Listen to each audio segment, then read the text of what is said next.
And live on YouTube. Hello, everybody. Today we are going to be doing some tutorials. Nothing specific planned.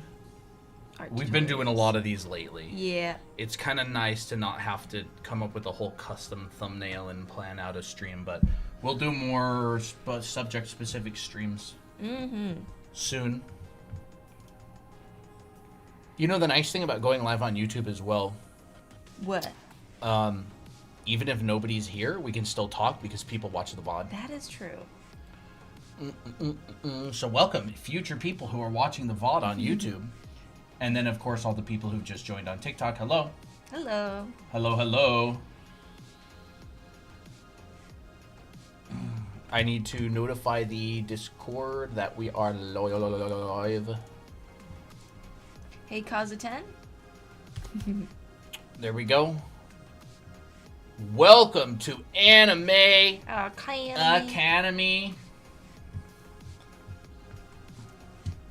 Hi, Grandma. Stitch Lover, hello, hello. Hello. Hey, Lau. The real Mantis. Interesting. Hiya, hello, Lau. Lau was just asking if we were live. Probably because... What? Let me guess. Did you finish June and you wanted to see our reaction live? Ooh. Master Magic, hello. Singam, hello. Kazu10, Lindsay, Katsua, hello, hello, hello. Do y'all hate sleep? No, I love sleep. We slept in really late today. It just feels so good when you sleep in. It's like 5 in the afternoon. It's like dinner time. That's true. How do you draw so good? It's a lot of practice. A lot of practice and a lot of studying and stuff. In fact, I feel like I still need to do more studies. Oh. Last says I'll hardly be streaming it in the server later tonight. Ooh, very nice. Had a busy weekend. Nice. Every day y'all are out here streaming. Not every day. Nah. But we do stream pretty often. Especially if we are like, you know what, we really enjoyed stream the other day. We'll stream again. Oh, yes. So how is everybody doing today? Sorry, I'm just drawing some Krenz cubes. Yeah. My tattoo's healing well. I saw the tattoo, Annie. Oh, awesome. It was so cute. I loved it. It looked really good. I haven't been drawing for a week, and I feel like my artist downgraded for a bit. I would say just do a good warm-up. Just do a good, classic Lindsay warm-up. I've been playing Little Goody Two Shoes these days, and it's really, really fun. I've been enjoying it, and now I'm inspired. Doing good, awesome. So what's everybody up to these days? Yeah. What is today, Monday? Today is Monday. We are going to be doing our big stream this Saturday. What is it? The 30th, yes. Yeah. I wanted to make sure I remembered correctly what day. Having dinner as I watch y'all. How are we doing? We're doing good. Mm-hmm. I've gotten War Thunder today. Nice. Is that I think I've seen ads for that a long time ago. Or War Thunder. Is that a game? Yeah, I think so. Is that like a battleship game, or is it like tanks, or is it like kind of all of that stuff, like airplanes, tanks, battleships? I don't remember what it was about exactly. Live when I'm already half asleep. Is that a challenge? It probably is, Reiko. If you turn it into a challenge, then yes. Yeah. I finally have the feel to draw these days, like it's not irritating anymore. That's great, Katsua. That's a really big jump. That's awesome. Boo. Hello, Pompoof. Hey, Pompoof. Ginny? Oh, Christina and I were just saying, Ginny and Lau need to do a collab. They need to do illustration together. Yes, you need to do a collaboration. Mm-hmm. That would be one of the collaborations of all time. It would. One of the greatest. That'd be awesome. I mean, your styles would match really well together, I think. I always like the way that you guys do hair. It's very nice. What are you teaching right now? Nothing. We just got started. Feel free to ask questions. Although we'll probably veto questions that we answer a million times and tell you to go watch a previous stream. Yeah. But well, let's come up with stuff. Let's Sure.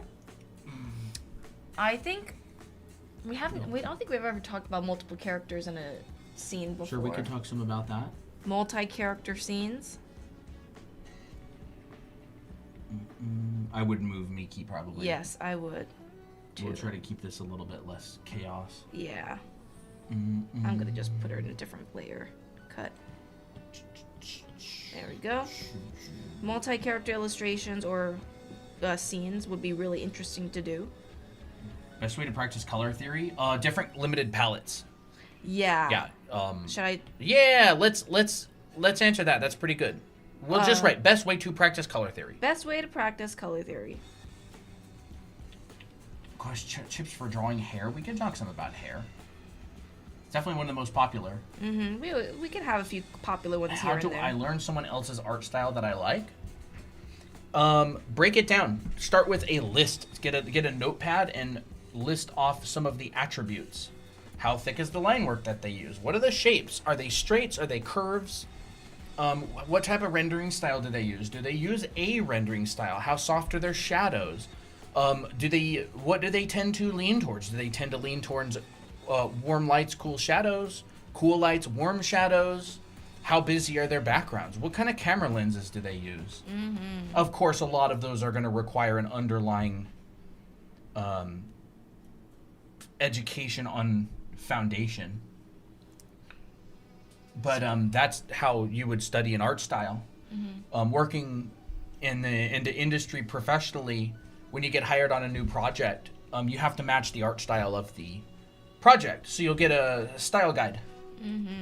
So you'll a lot of the time get a style guide for the project, and they'll talk about like what colors, do's, don'ts. So if you want to find someone's art style and study from it, make your own list of do's and don'ts. What do they do? What do they not do? What do they, that kind of stuff. Some people are asking about anatomy. Should we cover anatomy?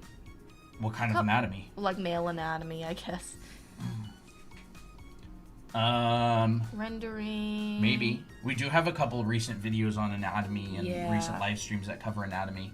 I feel like anatomy is a rabbit hole that tends to get covered for 45 minutes straight. Because, once one thing gets covered, then more things get covered. Yeah, it really does. Maybe we'll get to anatomy later if... How to draw without leaning on a reference.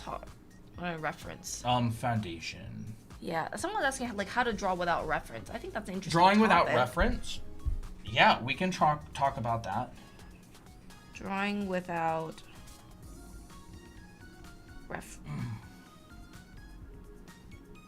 Okay. That's a good topic. Good topic. How to do chibi characters? Christina's got a video coming out soon all about chibis. Yeah. So maybe we'll wait for that to come out. Yeah. I think I'll have to do some multi-character scene one. Yeah. Character design. Maybe we'll start with these for now. I like drawing. I see some interesting questions today. Yeah. Drawing without reference. I haven't heard that one before.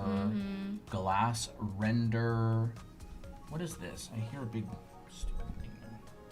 Dust storm warning. Stop vibrating in my pocket.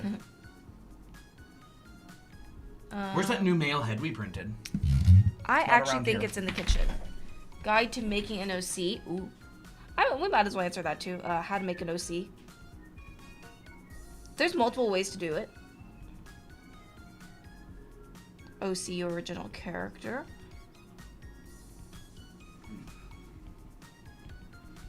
Awesome. Yeah, we printed a new adult male head.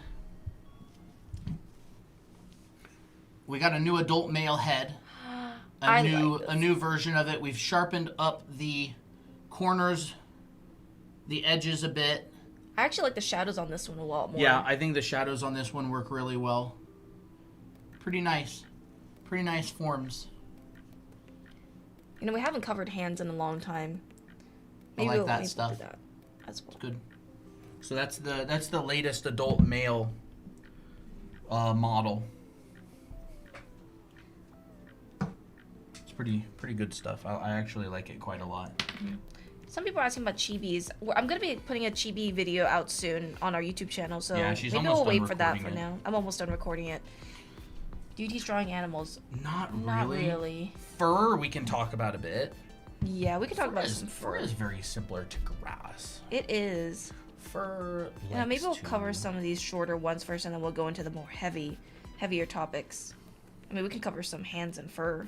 Hands gets covered almost every single stream. We I haven't would been probably covering leave it that one to lately. last. Okay. Yeah, we've covered that All one right, then. 4 or 5 times. All right. It's almost always it's a asked thing. almost every stream. If you wanna see some hand stuff, we have 2 TikToks on it, and a lot of previous live streams have talked about it as well. But we might cover hands a lot. What ends up happening is the same questions gets asked. We cover it. We go into a rabbit hole, and then half the stream is spent covering something that we just covered. Yeah, that's true. So I would say probably we'll leave it till later. If you want to draw fur, I would say look at the kind of fur that you want to draw and analyze the texture, especially on the silhouette. I mean, I think first, in order to make really nice fur, having a good, well-designed shape is really nice. But I think the silhouette of the fur can be a few different textures, right? They're kind of more like even textures like this. Yeah, they are hard. I totally agree. They are really hard. I would say like a lot of the advice that I would talk about is also what's in our TikToks. So it's more like immediate information if you want to go and find our TikToks on hands and stuff. So yeah, fur can either come out really even, kind of more on the even side where there's not a lot of variety in the texture. Background design. Background design sounds fun. We covered graphical composition recently, but I feel like background design specifically we could talk about. I've got some other things that we could talk about there. And then there's the kind of fur that is more like grass, as Colton talked about, which is sharper edged and has more overlaps. And the clumps are larger. So this one's like more like fine fur that a lot of the spikes, or not, a lot of the fibers, whatever, kind of bunched together. Hairs, yeah, hairs clumped together. This one is more like stiffer, like bristly type fur. Right, so there's that kind. And this can also do great even with like hair. And notice how this is in the silhouette. Yeah. Like you can even just do this.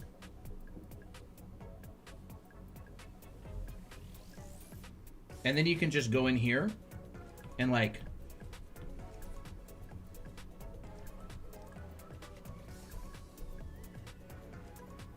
Oh yeah.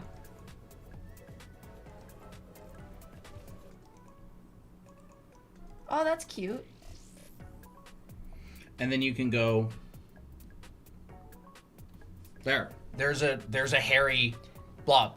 Hairy blob. Like you can really do that, and it'll work. There's so many different ways to show hair.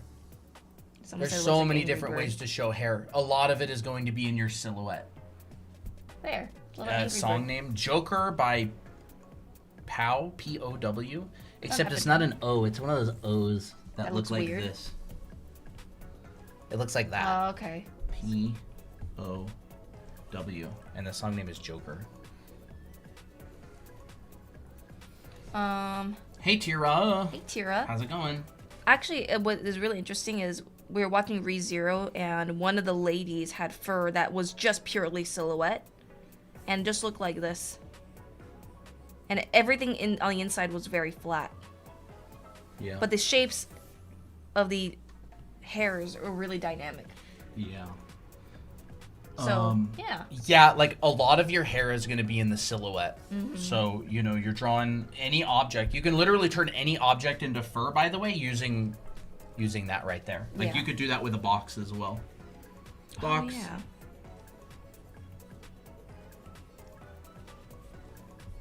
Does that box look okay? Yeah, that box looks great. And then just add little tufts. Yeah.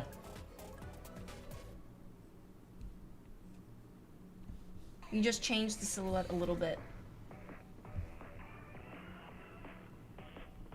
I would say fur is, depending on what kind it is, sometimes you can just leave it as just pure silhouette and make it simple, and then just render it, or not render, or shade it just kind of like. Yeah. That's a good exercise, by the way. You can draw primitive forms and turn them into hairy forms. Hairy forms. Yeah. And then I would probably come in here and, you know, really nuke a lot of these hard edges. And you can just kind of imply, like I'd probably just put like a little dot right there on the corner.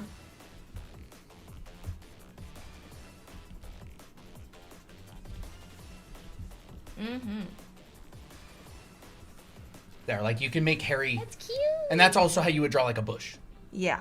And you can use any shape. What if you drew like a? Actually, what about this? Well, I was gonna draw an oval and then just add a little floof on the outside. If you drew a bush like this. Oh, that sounds fun. Like a ribbon bush. A ribbon bush, huh? Yeah, you know. Yeah. Oh, okay, that kind. Yeah, because this is really the exact same way you would draw like hedges, shrubbery, bushes, that kind of stuff.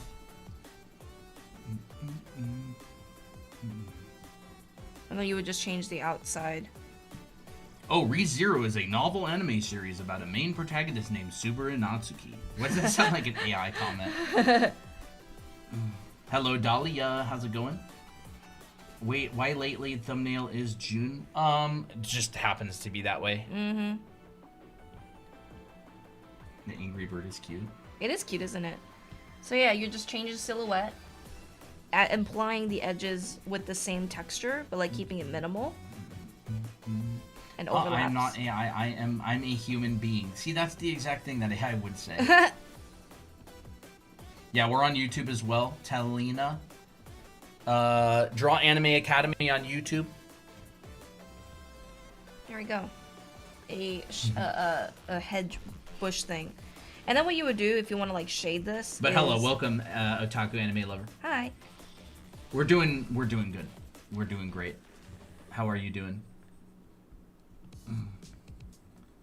You would shade this like a box, and then you could imply the texture with like adding little bits of stipple. Mm-hmm. And you would do this with like first, like if I'm drawing a tail, have a really good shape first, which, you know, includes varying curves, short lines, long lines, really interesting thicknesses. Like if this is a tail and you want to turn this into a wolf tail or whatever, you can decide, do I want this side to be simple and the underside more like complex? So I've definitely seen it in like even in cats. One side will be simple and then the bottom side will be more tufted like this. So you can use that in your drawing. So here, I felt a kitty. You felt a kitty? Who's there? It's Applejack. It's How? Applejack? I would have sworn that was Poppy. No, it wasn't soft enough to be Poppy. Where are you, Applejack? Do you guys stream elsewhere on Weird, YouTube? And then what you can do to shade this is you could use this texture and mimic it with the shadow. So like here I am just drawing in the shadow side. What the heck? This side's in light. Oh, there he is. Here you are. Hi there, good boy. So this side's in light, this side's in dark, and all you have to do is just simply put that in shadow. Hi, baby. And this shadow already creates texture on the inside, so now it doesn't look as flat anymore. What about this furry beast? And of course, this furry beast. This furry beast? And then you can always add some silhouette on the outside if you want to like make it a little bit more detailed. But yeah, fur. You know how cats, when they lay upside down, their paws always kind of like flop like this? Like they'll like bend down? Look at Applejack's, watch. They come back up. He's so cute. He's so cute. Lemon Jack. Lemon Jack. Oh, look at those cute little eyes. Look at those little NPC eyes. Oh, they're so cute. You are handsome. He is very handsome. You're handsome. You're choking. No, you're not. I know. Are you happy? He is happy. Kitty, bye-bye, Master Magic. What y'all's favorite? Does he know he exists? I don't think so. I don't think he knows he exists. Look at those silly little paws. Look how big Look, he has the little espresso bean toes. Espresso bean, choco bean toes. There you go. He don't even know what's going on. There's not a thought in that mind. He's gonna scratch up the iPad if we're not careful. Down you go. Off-topic question, but have y'all ever been to Japan? I'm going to December and would love some info. I've never been. Well, I've only been there once, but I don't.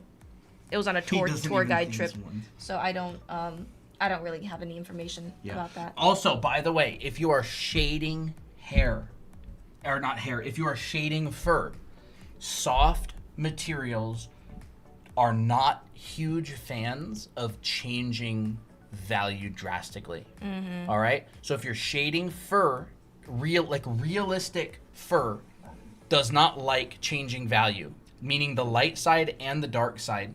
You won't see this. There's not going to be a huge value difference. You're going to see more like a subtle or low contrast. So like if this is dark fur, the shaded side is not going to be a whole lot darker, generally speaking. Because it's not reflective, right? It's not super reflective, so you don't need to worry about super high contrast. I think what happens with rendering and just shading things in general is people don't know when to like hold back. So like they'll treat everything with full contrast as much as possible, and then all the other things or they end up going like too low contrast. So it's like finding the things that are low contrast and finding things that are higher contrast and showing the difference between those things. That will help a lot. Like leather is very different from cotton, or wood is very different from stone. Soft materials in general don't really like changing values. It's the same with like trees. If you ever render trees and bushes, first off, they're darker than you think they are. But secondly, the light side and the dark side aren't all that far apart. Yeah.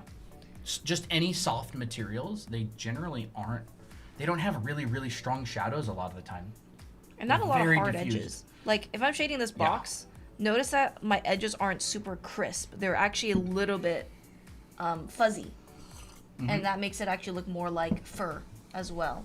So kind of a little bit about rendering, but not extensively. What are we doing today? We're talking about fur right now. Yeah. What app do you use? This is Procreate, and I did see a question about the screen protector. This is from a brand called Pen Tips. We've never used the Paper-like. Right. But I'm sure it's great. We've just never tried it. So we talked about some fur. Drawing hair tips. Do you want to cover that? We cover that really. a lot, so maybe not. Multi-character scene. Best way to practice color theory. Maybe we'll cover hair later. Sure. Drawing without reference. How to make an OC. I mean, if you want to cover hair tips, just kind of blend it into the fur. Yeah, I'll blend it into the fur really quick. These are just like some like tiny tips. So keep in mind, this, if your hair looks like this, you're focusing too much on outline.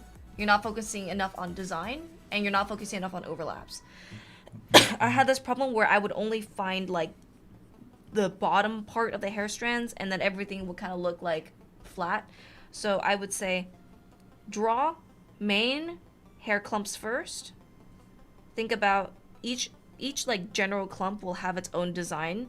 So a smaller clump, a larger clump, and then an overlap. So that means one hair strand goes over and overlaps the other. And so you see all these like little crisscross T shapes like this or like this. There's a T shape. There's a T shape. And then what you do is once you got like a main structure set up, then you can start adding in other things like, oh, what if this strand goes overlapping this strand right here? And now that starts looking more interesting.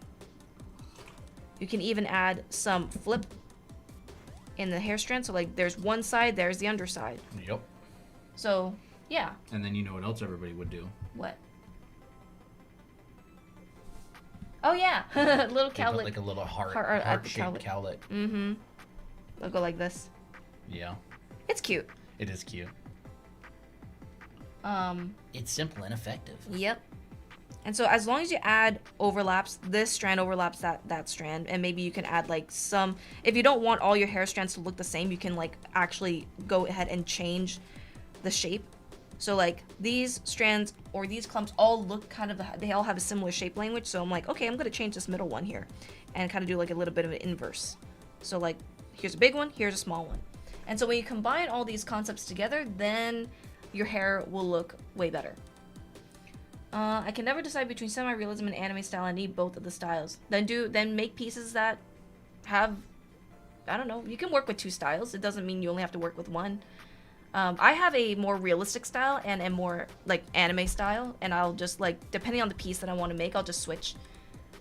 But if you have foundation, then you can switch between styles easily, and it won't really be that much of a difference because everything is based off of realism anyways.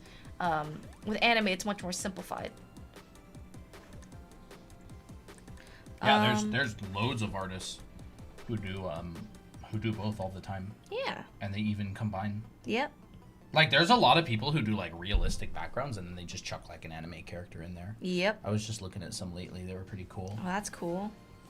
So yeah, here I started off with a shape that's dynamic. So a lot of S-curves. You know, this is more of, like, showing the intention of your design. How do you want the hair strand or whatever that you want to draw? How do you want it to move in space? And what shape is interesting to you? So, like, this could be a really fun ponytail. And now you have to figure out, like, okay, is it twisting and turning? You know, what side do I want to show? Here's the top side, here's the underside. So when I draw this line right here, it's showing me that I'm seeing the underside and the top side together. And it's kind of rotating, right? And then I'm like, okay, let's add some offshoots. Boop, boop, some tension in the ponytail. And now it's looking more and more like hair.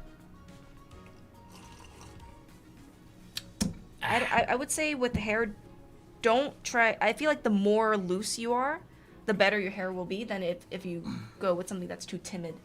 So try to add as much little offshoots and just see what happens. Like, hair, what about let's add an offshoot right there, or let's add another one right in here and just see what happens. It's stress-free.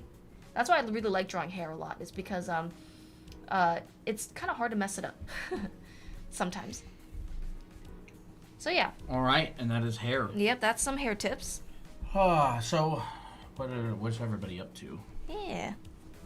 How is it going? Queenie, Blue Raccoon, Hot Potato, thank you for the follows. Delilah,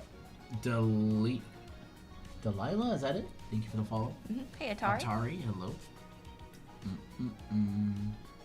Number 1, thank you for the follow. I do like to start with hair first, and then I'll draw the rest. But I tend to be like, I tend to work fast, so I'll be like, oh, I want to just get like the overall pose, gesture, everything all figured out for my illustration, and then I work on like the mini or the mini details.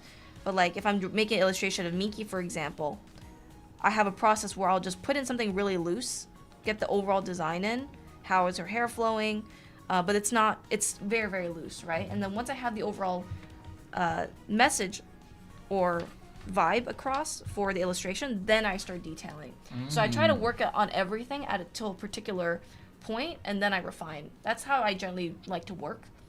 I don't like to go into hyper detail super fast. Did a fisheye study for previous stream? Nice. Ooh, that's good. Yeah, it's interesting getting into fisheye perspective because like there's really no point in learning fisheye unless like there's already a proficiency in perspective. But fisheye is fun. Like it's interesting. Mm-hmm. If you haven't talked about drawing different emotions, I find myself struggling a lot with that, especially making someone look kind of crazy.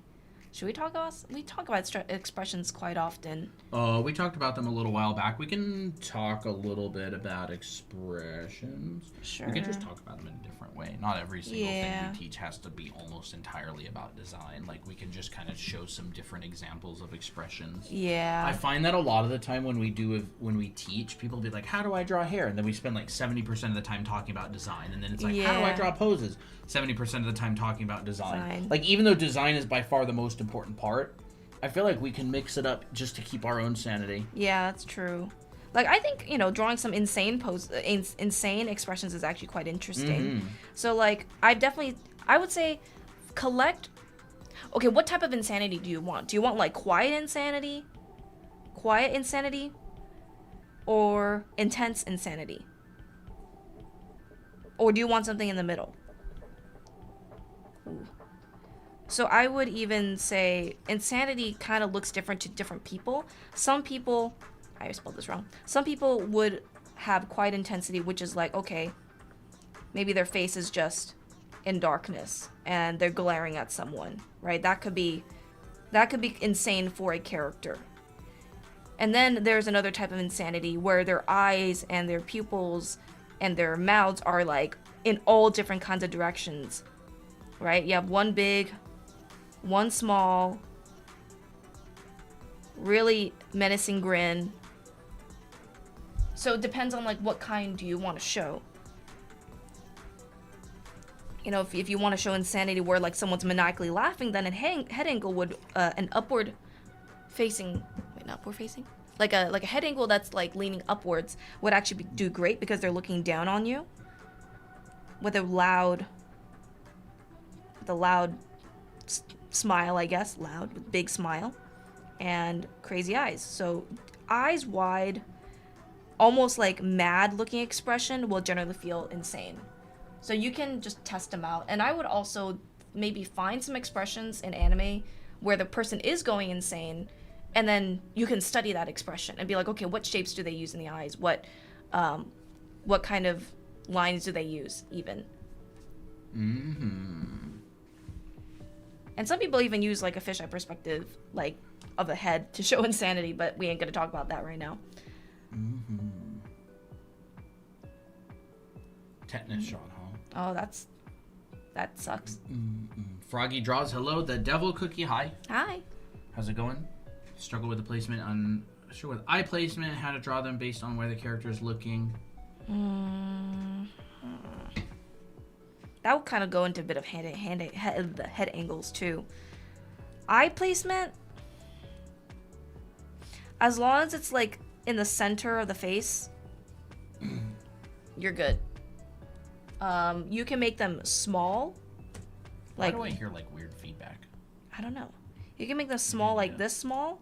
You can make them larger, like this. But there's a certain point where it starts looking weird. So it's kind of like a bounds, right? I would say this range is pretty good. You can get away with large eyes, you know, being like up here, for example. As long as you have room in the forehead for your brow and your nose and your mouth, then it's successful. I would say if your features look really big in comparison to your eyes, like this, it might look a bit strange. Or if your eyes are really, really big, like filling most of your face, and then the rest of your eyes or the rest of your features are really small, then that might look a bit awkward, but it depends on what you want. It really does. I can't tell you like, oh, what's the perfect eye placement? Because it depends on your eye size, it depends on your style, it depends on a lot of things. So yeah. Thank you, Complex. Unless you're drawing a horse. Not unless, yeah. I mean, like, if you have like eyes that are like looking like this, but you don't want them to be, there's a few reasons why you may not like it, and it's because kitty cam. Hi there, looking straight at the camera. Look at handsome lad. Honestly, he's a bit of a big back. Yeah, good boy. Aww. He's just a girthy, big bone boy is all. Yep.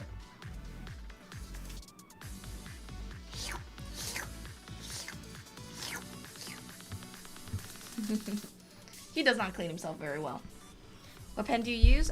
This is an Apple Pencil Pro. Multiple light sources. When it's intense colorful light hits the face from different ways. Oh, that's We could talk a little bit about that. Sure, we'll do that. Like multiple light sources. I actually have an entire lesson. Where's the iPad mini? I have a whole lesson in anime art school about colored lights and multiple light sources from different ways. Is it? I don't actually think it's in here. I don't have it in the little previews. What brush? You can get this brush in our profile or on this website right here. So take a screenshot of this. This is where you'll find it. Yeah, I don't have it in this class preview. Oh, you don't? But I actually talk about multiple light sources in my rendering class, yeah. But I can talk about it a little bit on stream. Yeah. I should probably get plugged in. That's a It's good gonna idea. die in a couple days, and then we won't be able to use it on stream. Hi, Applejack.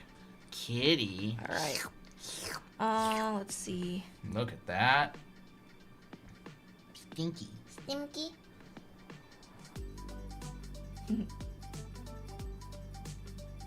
He's cute. I would even say, okay, let's say you have a drawing and you're like, the eyes don't look right. Did you write the multiple light source thing Yes, down? I did write it down. Okay. I would say like, okay, the eyes don't look right. Well, what do they not look right about this face? If this is not my intention, right? Well, the eyes are too small, perhaps. Maybe they need to be bigger. Okay, so if I made them bigger, but they're still looking in different directions, then I'll be like, okay, well, the pupils are going in different directions, and I don't want that. So now that I have solved my eye size problem, then I'll go fix it. You know, if my eyes are too big, meaning there's not enough room. Let me just draw this really quick. If I have my eyes that are too big, that means there's not enough room for the nose. The eyes are way too close together now, and then you got something like this happening. Which, if you want your drawing to look like this, that's totally fine. I don't care what you do. So I would say it depends on your drawing. What do you want to achieve in the drawing with the eye placement and the eye size? And then list it down, and then just fix it. Fix it. Sorry, I can't really tell you anything other than that. But yeah, on streams, so often I can name every cat by looking at them. Yeah, they're pretty, I'd say that's good. They're pretty easy to tell apart.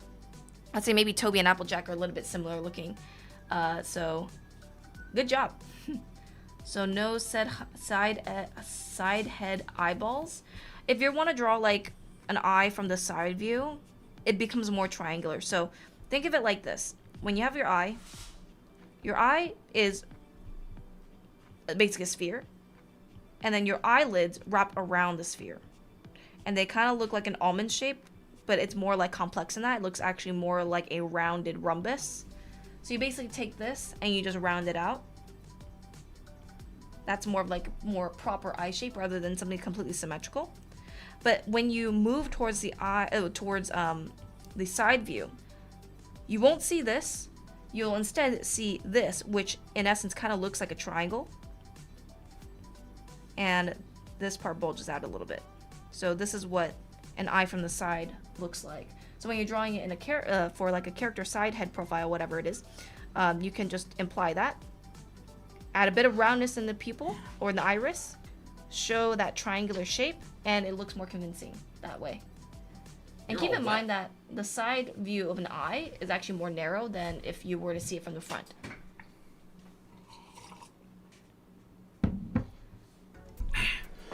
So Let's do the light. sure. Multiple light source thing. You want to switch? Ouch! I hit Yeah. my funny bone. Uh-oh. I bet kissing Applejack will help. It will make it feel better. This is so low. Here we go. Yeah, I had to make it a little bit lower. All right. So, drawing heads with multiple light sources. First, we have to talk about multiple light sources. If only we had 2 colored lights. Let's just go. I'm gonna need to set this up a little bit.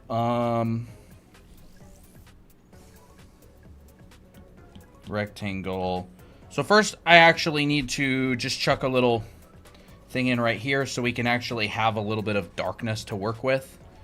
And now let's go down here and let's just say we've got a really simple head. Well, we're just gonna make like a really simple head. Are you gonna put that in another layer? I can. I don't care. Okay. Circle.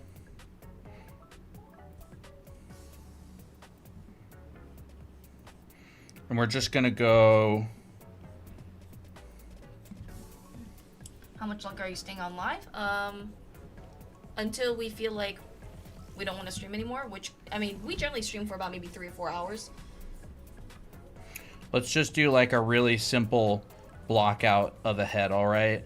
So we've got the nose. This will come down. A little bit of plane there. So rendering using multiple light sources, it's really, really important to understand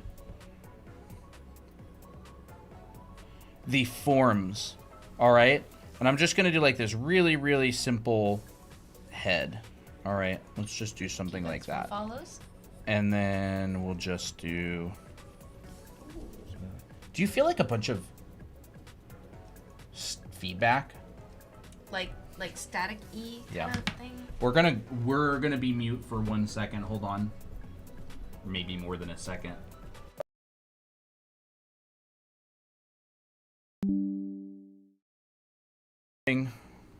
All right, we should be back.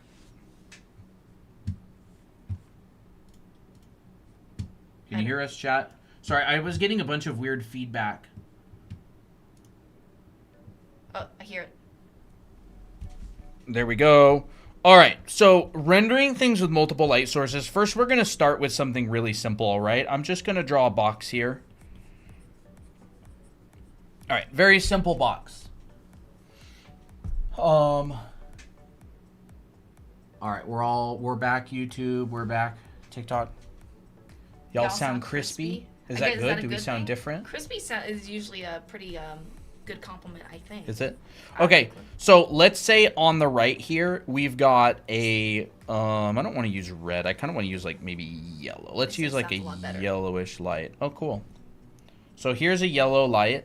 Let's just say, and again, with light sources, it's really important to know where this connects to the ground. So let's put a light right there. And then on the other side, let's just do, I don't know, like a greenish light. And let's just say this connects to the ground right here, and it comes up and there's a light. So light travels in the same in a straight line, right? Which means all of this area is going to be hit by this green light. So we're going to take this green color and we're going to like fill in this, and we're going to fill in that, and our shadow essentially is going to be cast by this thing. And I'm just going to do this like really roughly, right? And then this surface is perpendicular to the light source, so it's going to receive a lot of light. And then directly below this, it's going to receive quite a lot of light. So there's a green light. Yellow light. Where does the yellow light hit? The yellow light comes down, hits the top of this box. The yellow light comes and it hits all of this back here. The yellow light comes and it barely hits the side of this edge right, or this plane right here, but it hits the top a little bit more, like that. Reiko says, can I buy specific online classes or only the whole thing? Only the whole thing. It's built as a complete package. Hey. So a lot of the classes build on each other and wouldn't make sense sold separately. So when we do sell separate classes, they're going to be built as an individual, because we reference back to other classes and stuff in the school. There we go. Applejack, quit that. Quit that. He's being a butt. Yeah, you kind of got to take him. Look at this. Caught in the act. 4K. Caught in 4K. Tearing down the very fabric of what makes this stream possible. Look at that guilty little face. Kiss attack. They can't see it. I can't. There he goes. Okay. You're gonna have to move somewhere else, but... Absolutely unbelievable. You purring? Are you trying to look cute? He's trying to look cute. You're trying to look cute, aren't you? You look a little dumb. But anyways, so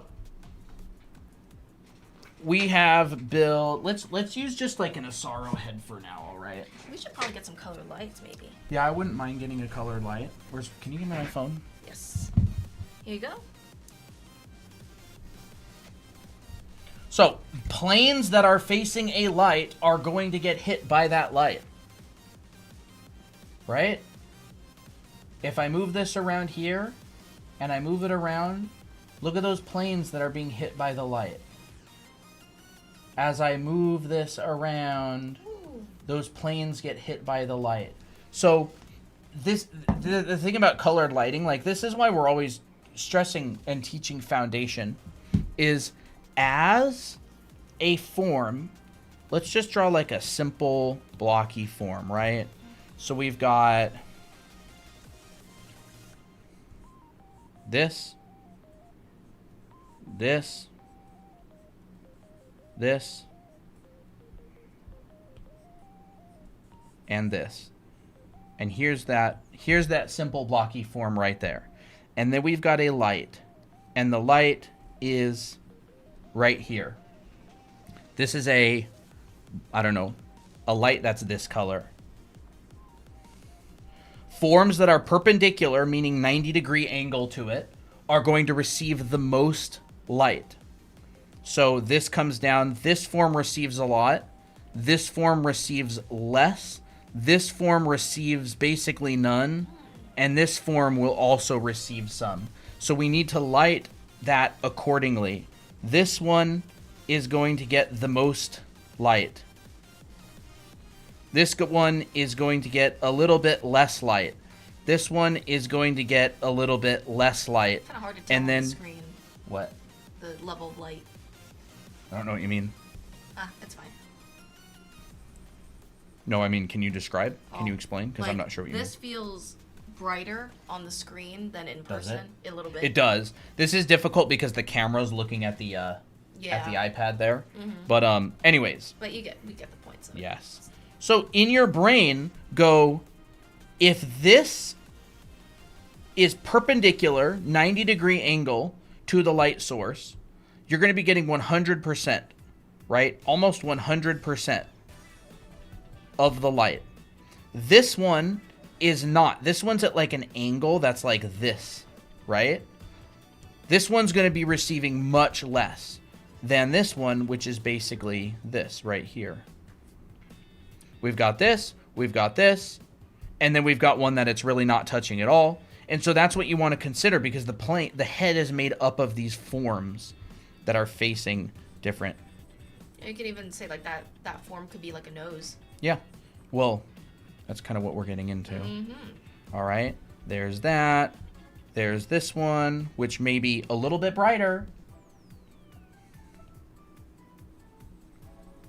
Right. And then, of course, we've got the shadowed side, which is not receiving any light. And we're going to get a cast shadow. What? Oh, I grabbed the wrong color. We're going to get a cast shadow that's going to come out here and do that and do that. So we're not going to be able to see it on that side, but on this side we are. And we'll basically get this sort of thing.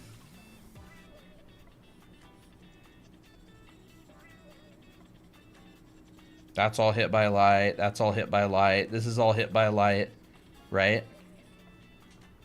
And then on this side over here, you know, we've got shadow. Up here we've got shadow. Down here we've got shadow. This is just like my demo I did the other day, right here. This demo right here that I did the other day, I basically planned it out this exact way. Especially when putting in like the purple light. Or like this cool light up top right here. I like that one. It's really cool. So anyways, right? We basically have that going on. Now, we can turn that into how would this affect the face. We can put a warm light right here. And we need to know in relation to the face where this light is, right? So, is my light on the side? Or is it on the front? See all those planes, right? They're lit on the side. They're lit on the front. I need to bring that back a little bit. Side. Front. Right? And it's the same with an anime head. Y'all are like, oh, I draw anime, not the... Here. Same thing. It's just, is it the side? Is it the 3/4? Right? As this light wraps around that form... The only difference is that with anime heads, it's rounder. It's all smooth. It's like a all sphere. super smooth, yeah. So with the Asaro head is that it's all planarized, so the peaks and valleys are a bit different. So, where is this light? Let's make it more of a light. There we go. And then we can just give like a little... glow. Right? And then we'll go up here and do this. Something that I find more difficult is like how intense should the light be? Like it obviously depends, but like what I'll get confused over is like, okay, I'll have a light, but like how much of the light do I want to show? Like how intense do I want to show the light, you know? Top view. Here's my head. Here's the nose. Here's the ears. Where am I going to put my light? Am I going to put my light here? Am I going to put my light here? Am I going to put it here? Am I putting it here? Right? Where do you want to put it? Maybe I'll put my light right here. Okay. We'll put it there. Front view. Where am I going to put my light in terms of up or below? Am I going to put it here? Am I going to put it here? Am I going to put it here? Really, really important. So let's just say it's like here, out in front. So front, top. So that's where this light is. Now let's start lighting these planes, all right? Which surface is perpendicular? I can make a new layer for this. Which surface is going to be perpendicular, right? Okay. Definitely this. Definitely this one is showing, right? And we can just look at the head and we can look at the planes and go definitely right here. Definitely this one. Definitely some in here, right? Definitely some down in there. This whole area is definitely getting hit. The chin, probably going to get hit a bit. The lip, probably going to get hit a bit. The forehead, probably going to get hit a bit. So think about light, colored light. It's not, it doesn't really matter. Like the colors aren't all that important, right? I could have made this cyan. I could have made this green. I could have made this red. I could have made it any color, right? Like I could make it this color instead. It doesn't really matter. It's about lighting an object. The color just shines on the object and influences the color of the object. And we could talk about that sort of thing as well. But this is the number one most important thing. This is what's going to cause it to either look good or not good. Spicy asks, what about the other cheek? The other cheek? Like, will that have light? Let's see. Nope. It's blocked by the nose. Blocked. I would say it's blocked by the nose. Now, if you had another light source on the other side, then yeah. Yeah. But if this light is on the back right here, I'd probably get like rim light. oh, fancy. You know, maybe a little bit there. Something like that. If maybe like this light is behind it. And you only see kind of more like a rim light. Yeah. And I would really recommend grabbing like a simple planes of the head of some kind and doing these kind of studies. It's going to help a lot. I'll notice that there's like an area where there's like a lot of light hitting, and then where there's not as much light hitting, it almost looks like a gradient or a transition, which I think is interesting. So it's not like in pure shadow, there's just some bounce light happening.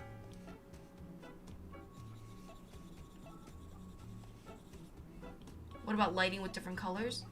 Colton mentioned earlier before that it's not really about the color that matters. It's about yeah. I mean, the color is gonna raise your value. Like you could come in here. I don't even know how to do it on the iPad. HSB, and you can change the color to anything you want. Like it doesn't matter. I'm just happening to paint. I just happen to be painting this with green, with like a yellowish light. But what a light does is it creates a lit side and a dark side, and so cyan right here, it's going to make everything and push everything towards cyan. Yellow right here, it's going to push everything towards yellow. But what's important is your value. The value is the important thing, because no matter what you light it with, it's going to raise the value, the lightness and darkness. See? In black and white, it's going to make this go lighter because the light is hitting it. Can you do a rendering tutorial?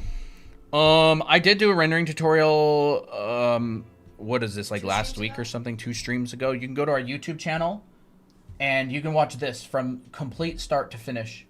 I did the entire thing live on stream. It's on YouTube as a VOD. I don't know, what stream was that called? I think it was just, like one of those hangouts. I have no idea where it is. I think it was this one. It's that one? I think. 3 days ago? I think it was probably 3 days ago. All right. Yep, there it is. Yep, there it is. So it was 4 days ago on 8/21/2025. It says live art tutorials. So you can go check that out. I did this entire thing from start to finish on stream, starting with super, super, super, super basic forms. I literally started with this, like something that looked exactly like that, just like a cool and a warm green. And then you just kept adding. Yeah, and I kept adding and adding. And I did the whole thing on one layer, and I talked through the entire process. That's pretty much a rendering tutorial. But there we go. That's how I would light this thing here, right? You just figure out what planes would be facing the light, what planes would be facing away from the light. We Break don't it usually down. do critiques. Yeah, you break it down simply. The eye, the side of the nose, the bridge of the nose is going to get a little bit hit.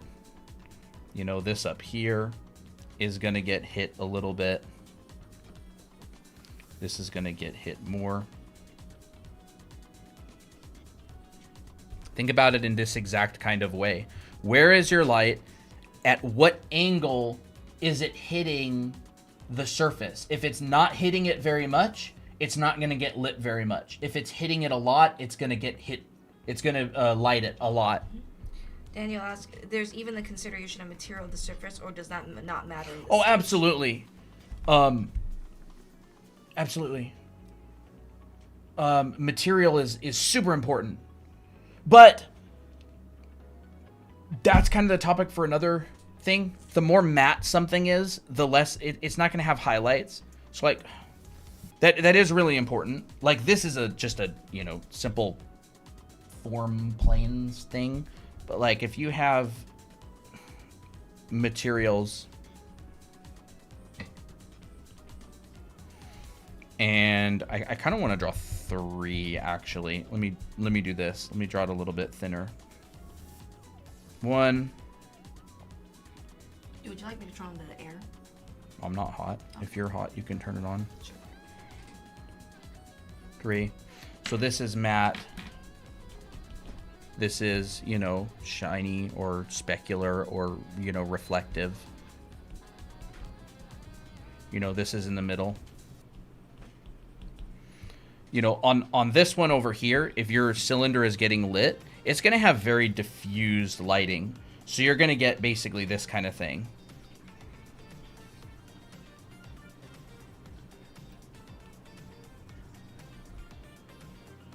Ooh, I like that.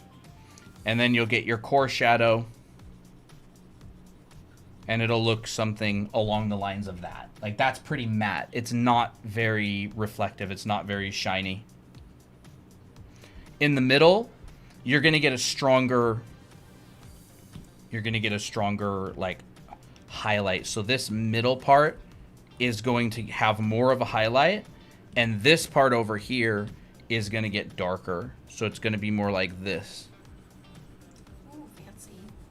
It's going to be more like that, right? So you see how it's like matte, very diffused, no highlight. In the middle, somewhat diffused, bit of a highlight. And then over on this side, you're going to get, you know, very reflective. Very reflective. These are going to be real sharp. It's a specular highlight, so it's literally a reflection of your light source. And then you're going to have very dark, very high contrast. That's very satisfying to look at. Right? And it's going to end up looking like that, right? So as the intensity, as your surface smooths out, you're going to get a sharper highlight. So you'll see on this, the light that's hitting this object is diffused across a large area. As your object gets more reflective, it really tightens up that highlight. It starts bringing it in like this, right, to the middle, until you get the ultimate reflection, which is a literal reflection of your light source. And you'll probably get some, you know, up here too. You're going to get these really strong gradients a lot of the time along the form. And of course your shadow would come out, you know, this way if I were to draw a shadow in for these. If I put one light at the front and the other on the side, at which point would the colors mix? Where they both hit the form. So right here, where the yellow light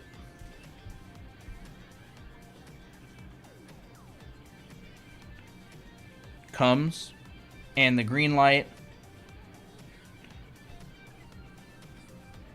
comes, any of this area in here, they're gonna mix.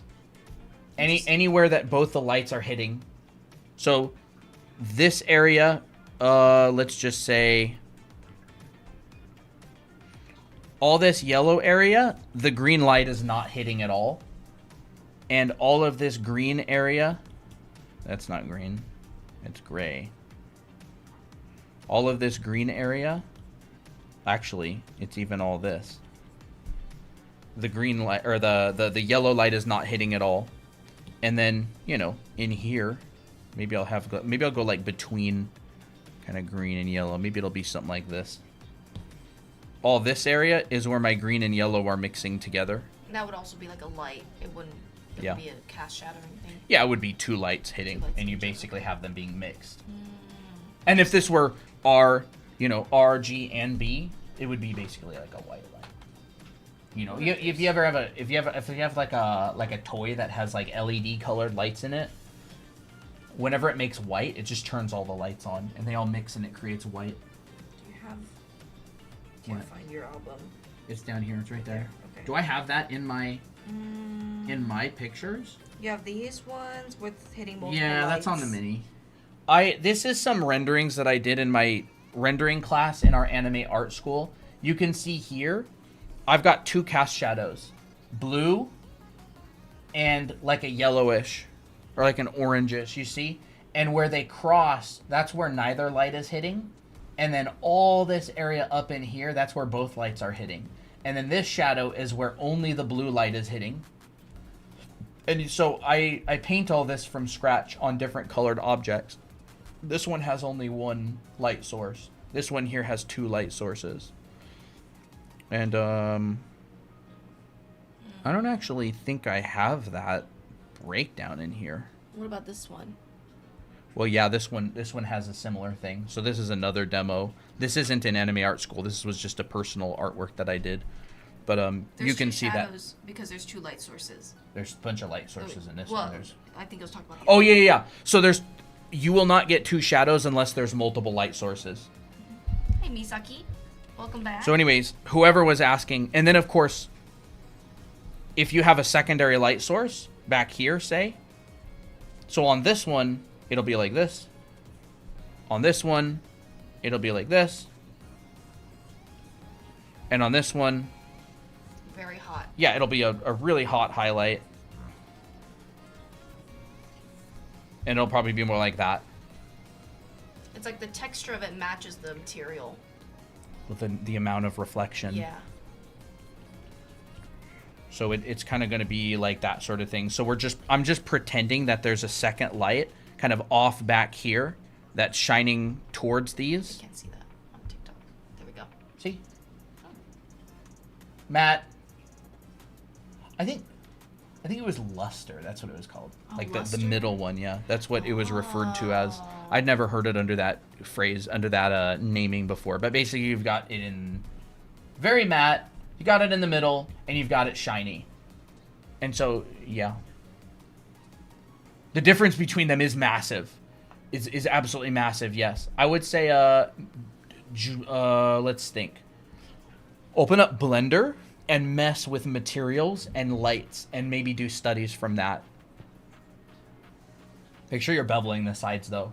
No objects have perfectly crisp edges. They're always at least a little bit rounded. Interesting. Even machined metal. It's super, super tiny, but there is an edge. Is that what you've been learning in your class? Or No. Just know it? No. A lot of people talk about that. A lot of 3D model or game artists always talk about that as well.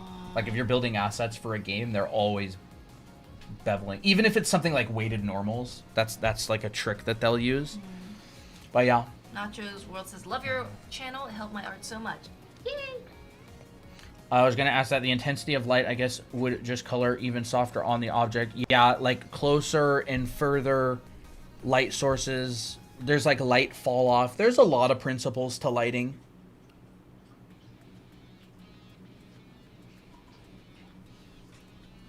And materials, and it could get kind of complicated, but I would just say start off with something simple. I would not start off with the planes of a face. I would start off with something really simple, like basically exactly what I do in my classes, right? Like this kind of stuff. Just simple blocks. That one's even really complicated. I would literally say just start off with like a single cube. I don't have any of those on this because they don't look interesting to show on stream, but yes, they're in the class. And then I go all the way to this kind of stuff, which is like rendering a bedroom using blocks. Just exactly what I showed you right here. In real time, I do that all in my class on rendering. It's in Anime Art School. I also cover materials. It's a little bit dark on stream, but there we go. Which, by the way, is also 20% off. Yeah, we are running a 20% off sale on our Anime Art School. You can check it out here. But if you do want to learn this stuff more in depth, we teach it. We have a school online. You can check it out here. Drawanime.com. It's the yellow button, Anime Art School. It's 20% off until the 31st. Yeah. And we're also going to be doing a big live stream coming this weekend, and there's going to be prize giveaways and all kinds of stuff. Yay! But yeah, all the questions that are being asked in here, we cover in the school, Yeah. so... And we can come fun. back here and make this a little bit How fun. more contrasty. How much is the class? The class is 497 USD, but with the 20% off, it's Yes, $100 it's off. not a class. It's like a bunch a of whole classes. school. It's a a bunch of whole. classes. It's kind of like a college, like a condensed college. Mm-hmm. Do we need an art tablet for the class? I would recommend it. I would recommend it. A lot of the stuff is done digitally, especially like the illustration stuff, like coloring and whatnot. There you go. We do a lot of drawing in the classes too, so if you like absolutely need to do it in paper and pencil, those you can follow along easily. But when it comes to like the coloring part, maybe that's not as much that you can follow, but try your best, you know. Either way, like drawing is drawing, whether if it's digital or traditional, but we do recommend digital. Yeah. iPad Procreate good enough? Yes. Yes, that's absolutely. Perfectly fine. Perfectly fine. So you can see what I could do is I could come in here and just chop like a section of this, right? Section of that middle one, and I could render it like this one on the left. And I can change the material. Ooh, that's another fun exercise. Yeah. So you could just do this.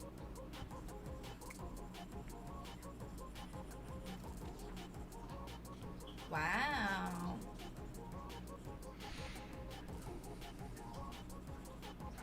And you can change the roughness of it to be more diffused. There. So like I've made that shiny cylinder, the shinier one, have an edge. I'm a tattoo artist, but the class sounds fire. Trying to get better stuff, realism, especially with lighting. Awesome. Awesome. Yeah, a lot of our classes are actually realistic drawing. Like, for instance, the figure drawing class is realistic. Colton's class is, like, perspective and painting's realistic. Yeah. My clothing drawing class and painting class is also realistic. So, a lot of good realism stuff and helping you to see things and draw things from observation. Yeah. So like you can combine materials. So this object would now have two materials. It would have, you know, like a matte, and then it would have like a reflective. Mm-hmm. And you can change the color of it, right? If you want it red, you can make it red. So it's like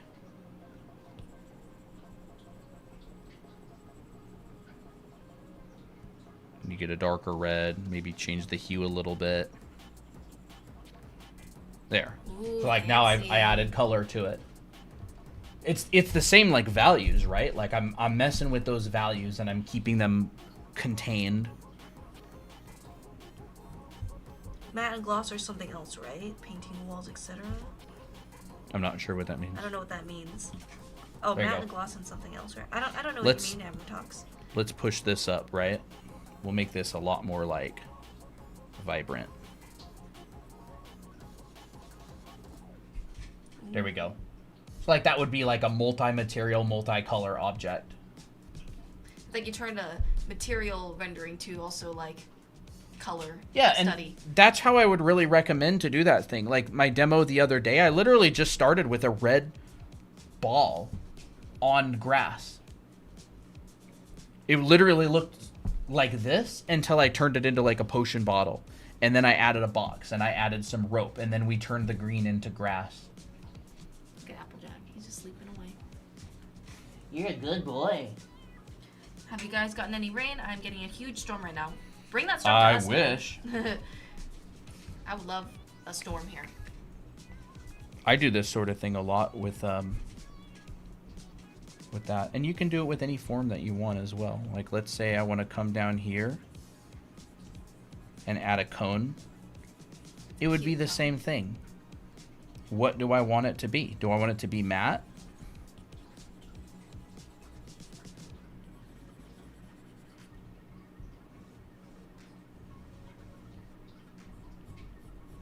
That's more in the middle, right? Yeah. So is the middle luster, or is it just like Yeah. luster just a term to? It's just the term. Oh, okay. I've heard it called, it's like semi-gloss or Semi-gloss. semi-reflective. Yeah. Bunch of people call it different things. There, you can do like that sort of thing. Like this is just basic primitive form rendering.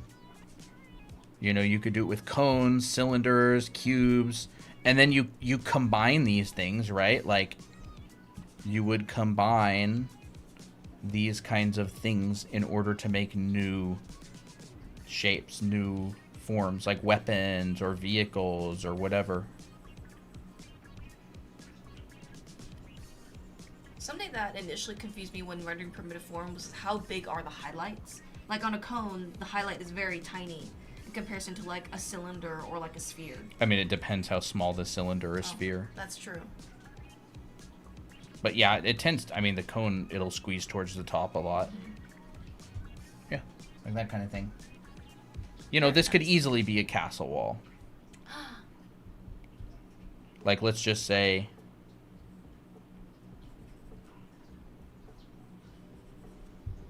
Didn't you do a sandcastle?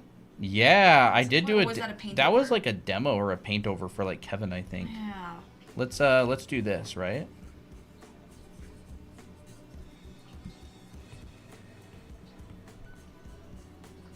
Ooh, that's so cute. Draw Rapunzel inside. Long flowing hair. And I would pretty much always start with just drawing out like some primitive forms. So if I wanted to draw like a little side building on this, I would always start off by sketching this out, and then I would go in. And this is how you would start backgrounds too, wouldn't it? Yeah. Geo the Card, thank you for the follow. Nya Chen, thank you for the follow. Mad Jinxie, Toby Rogers, thank you for the follow.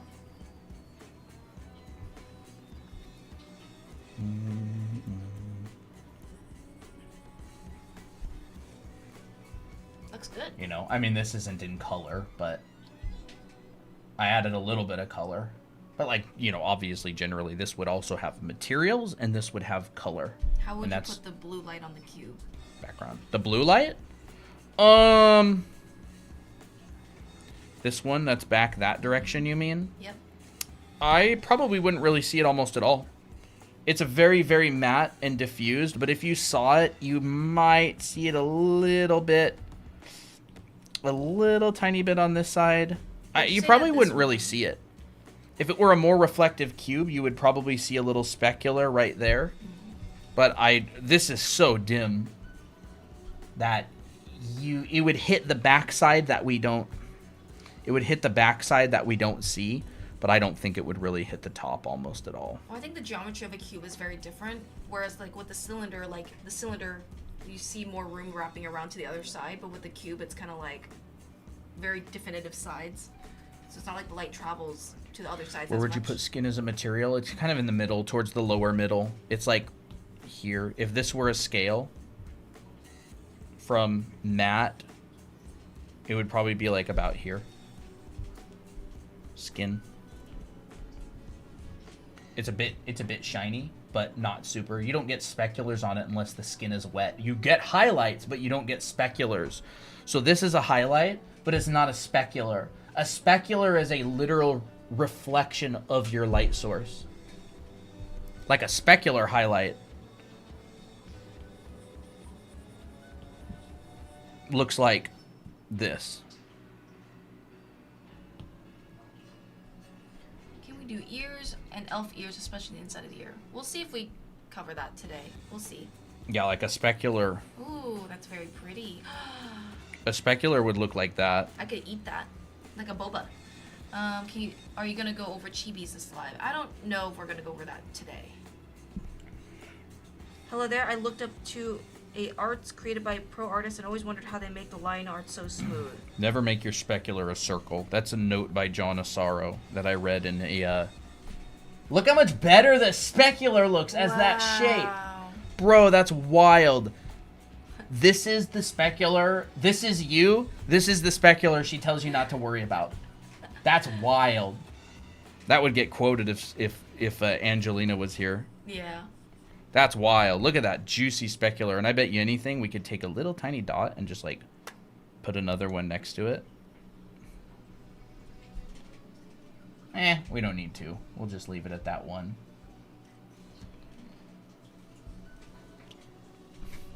It's a new term for me, specular highlight. Yeah, specular is a reflection of your light source. Can I ask a question? Yes. Yes. Always wonder how they make line art smooth, still visible, but not to stand out. Doesn't stand out too much. Generally, smooth line art comes with a lot of practice, but a lot of people use smoothing. Not a super high amount of smoothing, but enough that your hand doesn't create a lot of wobbly lines as you draw. So you can test out smoothing if you want. As to make it not stand out too much, some people paint over their line work, or some people just like tint their line work not pure black, but like maybe a different color that matches maybe the subject that they're drawing. So for instance, if I had like line work that describes the edge of the skin or the edge of an arm, maybe I would make the line work more like a brown color. If I wanted to go that route, that's totally fine, instead of pure black, which usually makes the line art stand out. So you can try those things. I don't really like that shadow that much, but whatever. Oh, that's very nice. So, like, that would be a specular, right? A really reflective ball. That's more like a glass ball. It's not a chrome ball. A chrome ball would be rendered differently. It would be rendered more like you'd see the whole ground around it, like that. And you'd actually get a reflection of and if it were a chrome ball, you'd probably get like, I'm drawing pretty small again. You know, you might get like some little scratches. Yeah, see, that looks much more like a chrome ball now. And don't forget, in chrome, you will get a reflection of your cast shadow, as long as you can see it. There. See? Wow. Now it's a chrome ball. That's sick. But I drew a glass ball, and I actually kind of like the glass ball look. I like the glass ball look too. There you go. How's the stream? Stream is going good. When I've drawn a model from an IRL reference, how do I turn it into a specific anime character? You'd have to tweak the proportions and such. Yeah. I would say, like, take the body, and, like, the body can be pretty, like, can be pretty similar from the in real life reference, but maybe you can change the style of the head a bit more and the hair, because anime characters, their bodies are based off of realism, so you can kind of get away with making it more realistic proportion. But I would say if your character has a specific body type, I would say, okay, how broad are the shoulders versus the hips? How narrow is the waist? And you would like take that and just like chisel it from there. That's what I would do. I'll make this a bit bigger. That looks very nice. There we go. So yeah, there's the little rendering demo about materials. Here's the little lighting demo. And this is super messy. Like, you'd have to clean this up so much. But like generally your planes are getting hit. You know, for the most part. Like you got some of these being hit in here. You got some of these being hit. And I'd really want to take a look at my Asaro head wherever that went. And I'd really want to look, assuming I'm drawing an Asaro head.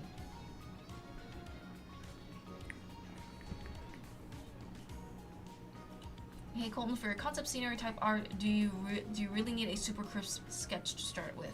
No, not at all. In fact, I just was. Oh, my light's been on this whole time. Let me look.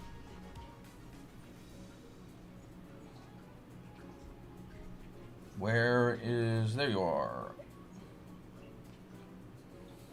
No, you don't need a crisp sketch at all. In fact, I've been working on these little paintings here. They're horrible exposure because it's a camera looking at a photo. But I did this little tiny thumbnail, and then I also did this tiny thumbnail based on the same exact sketch. So there's this one here, and then that same exact sketch was the basis for this one right here. So pretty. And it's super rough. Like, you can see how rough my line work is. I left my line work on it. It's like a little tiny doodle. I don't know if I have a picture of the line art itself. Did I send you one? Yeah, it kind of looks like this. That's how rough my sketch was. Super duper mega rough. What he prioritizes more the composition? Yeah. The composition was the main focus, right? I've got like this T intersection right here. So I'm looking for my vertical, where vertical meets horizontal. That's my focal point. And then I've got a rock and another rock, and I've got this road that comes out like this, and I've got some bushes and stuff in the background. Like, I could do a painting based on a sketch about this, about that rough. Well, the thing is, as you work more on the painting, you can always refine it later. Yeah. And crisp up some edges or soften edges. But, like, if your structure, like, your composition is there, it doesn't really matter how clean or how about that rough. sketches. And then I would figure out my values. So this is rainy overcast.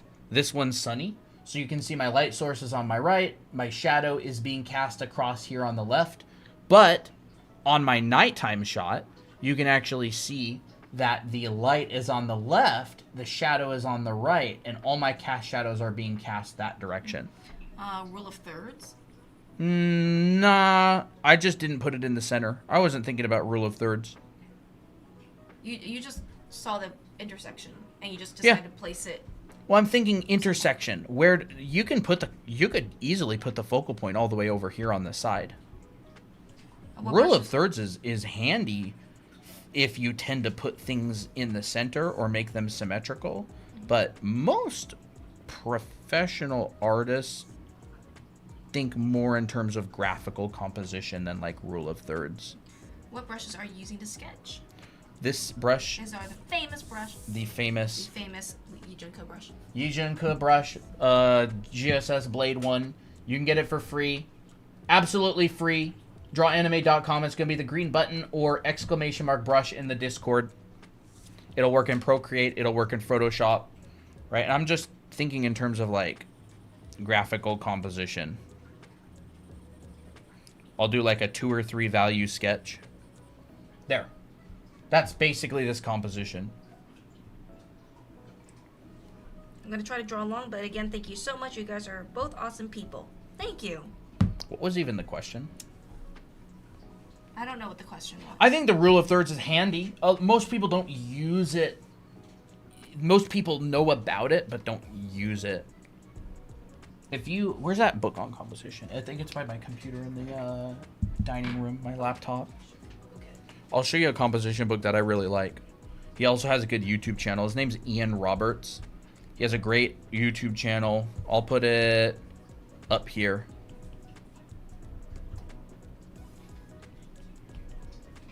There you go. Here's a book by Ian Roberts called Mastering Composition. It's great. This is what the cover looks like for TikTok. And it covers a lot of interesting stuff. Composing, placing objects, thinking graphically. Ooh, that one's a great one. A lot of really good stuff. Here's the little thumbnail for that one. Like, that's nice. That's nice right there. These are nice. Different landscapes with different layouts, how he thought about it graphically. That's nice stuff right there. There's also a book by Edgar Payne called Composition of Outdoor Painting. That's a really good, solid book.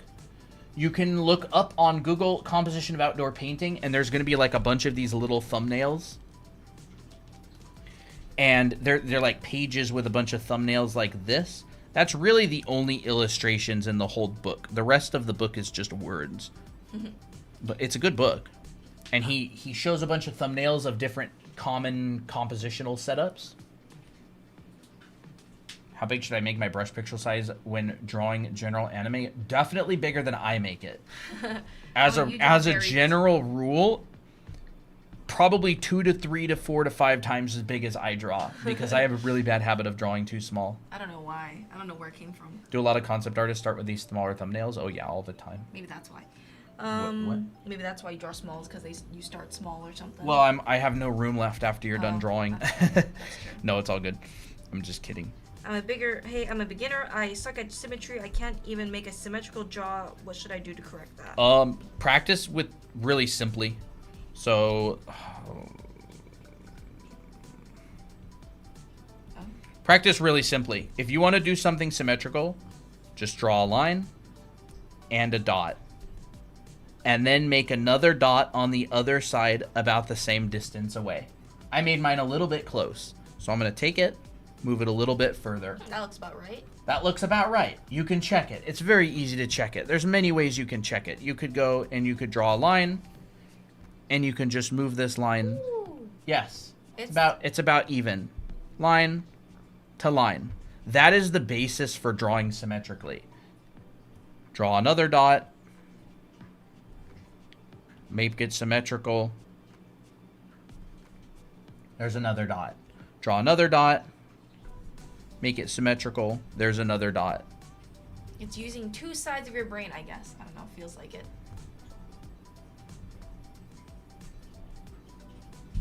Symmetrical shapes. Symmetrical enough. I would do this exercise like 100 times. I guarantee you'll get a lot better at drawing symmetrically after this. Anime eyes are the same exact way. Faces are the same exact way. You can even draw this, and you can go, here's a dot, here's a dot.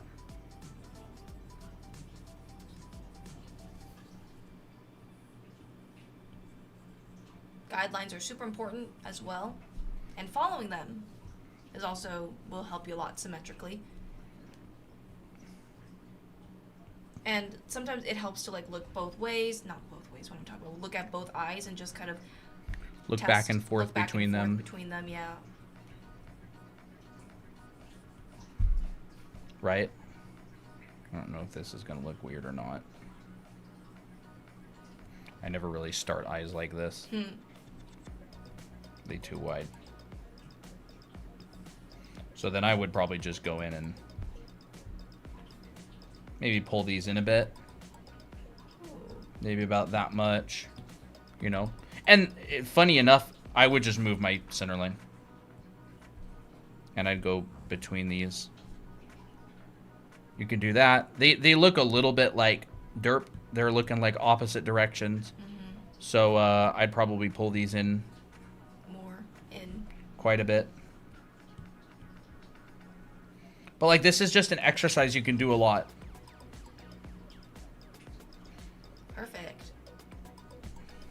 Hey Ara, can you guys animate?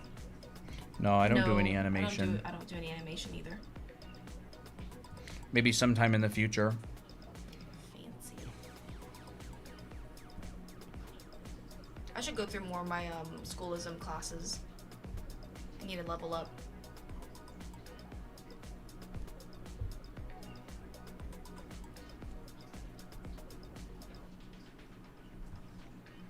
You know, simple eyes, simple practice. Do the same thing with the eyebrows. You know, maybe put it about there.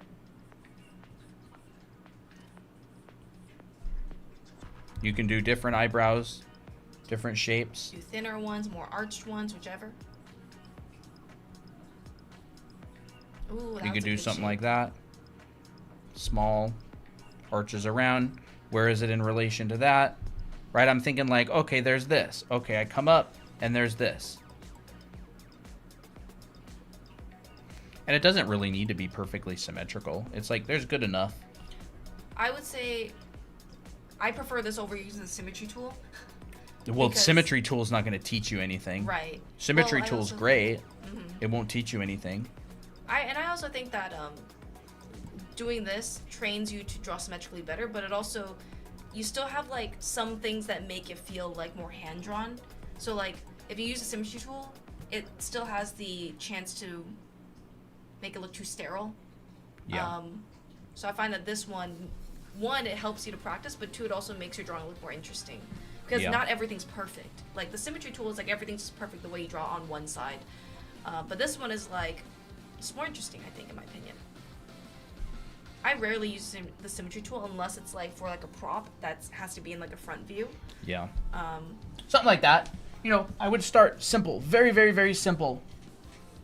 I did have one other question. I want to draw manipulated objects as practice, but I don't know how. What is manipulated objects? Yeah. I feel like kitty. That looks like, that feels like That's Poppy. definitely a poppy. Because Applejack's sleeping, big back. Look at him. He's like dreaming. Oh my gosh. He's like, twitching. Kitty. That's cute. Manipulated objects, like twisted cubes and whatnot. I would think in terms of like a 3D modeler. If you draw a cube, you know, you can draw a simple cube. Draw through. Take these vertices and pull them back. Maybe to here. Connect the dots. There's a manipulated cube. Right? Push one back further.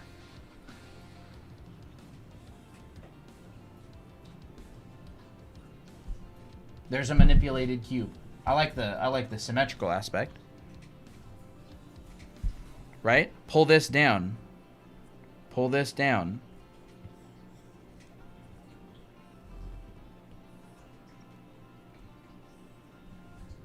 There, like that's how you can manipulate things.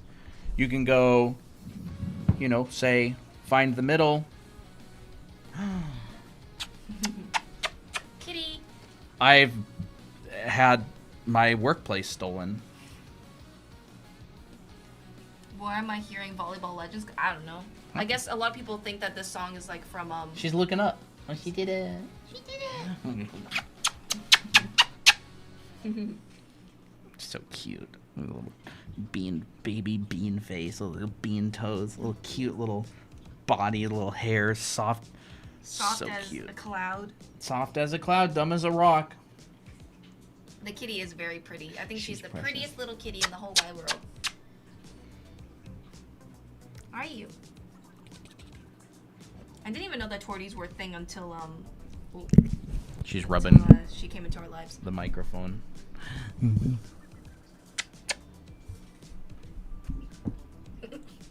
And her little butt. And her little paw. Excuse me, Miss Poppy. Alright, you ready to move on to the other side? Good girl. She's moved on. And she'll scrape. Like, and there's a lot of form modification assignments. I think ArtWad actually has some pretty good form modification assignments. I haven't really seen any of their stuff too much, but they focus a lot on form drawing. People keep telling me to practice warping the shapes of basic objects, but I have trouble. I mean, Like modifying them. if you can draw basic objects really, really well, it's not. She's back. It's not too. And she's laid down. She lays directly on the iPad. I think it's because she likes it because it's warm. You're so precious. Little face is so cute. Her face literally looks like you take those churu treats and you like smear it on her face like Yeah. a paint. She's got like a little caramel drizzle on her face. Oh, you're so cute. Yeah. I need a... I'm sorry, Poppy, but you're gonna have to go. I am so sorry. You do it. I can't walk. Alright, Kitty, how about you just be on my lap for now? Yeah, I mean, there's other ways you can do it as well, like... It keeps going to white. Probably because Poppy, like, hits the color sampler. You can do noodles. Ooh, pasta.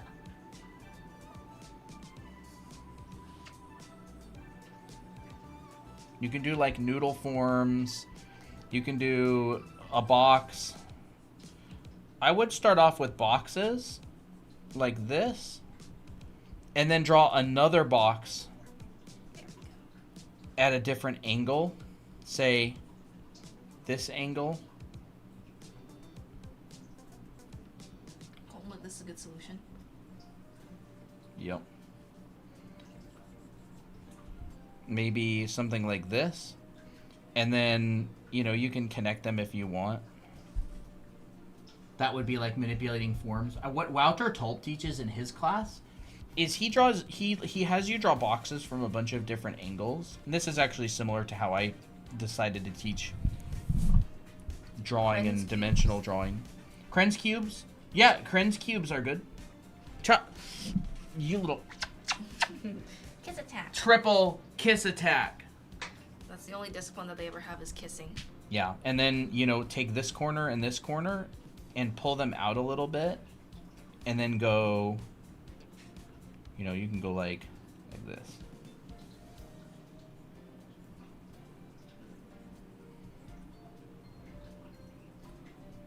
You're a pretty baby. You can do that. I would still draw through, by the way.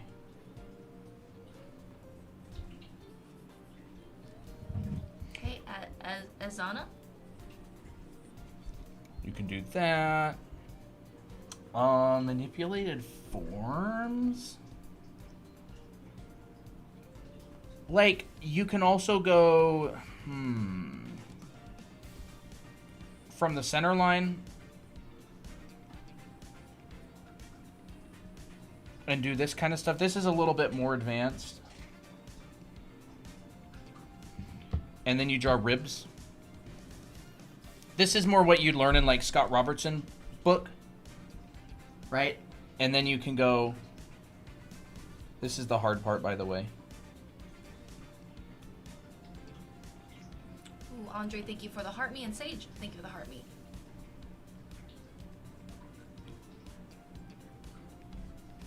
Oh, I remember doing a lot of these in perspective class.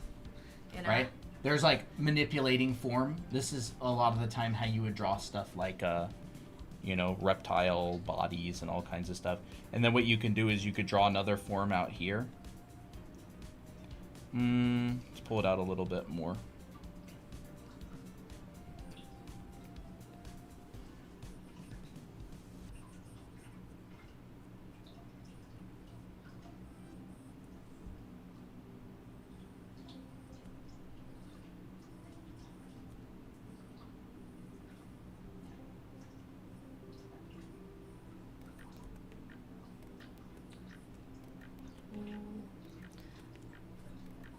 I would say like doing things this way is very accurate, and it helps you to see like things very analytically.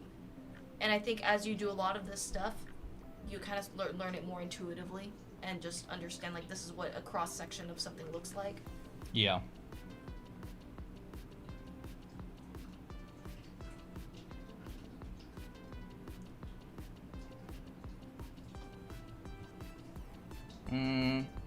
Let's just do this.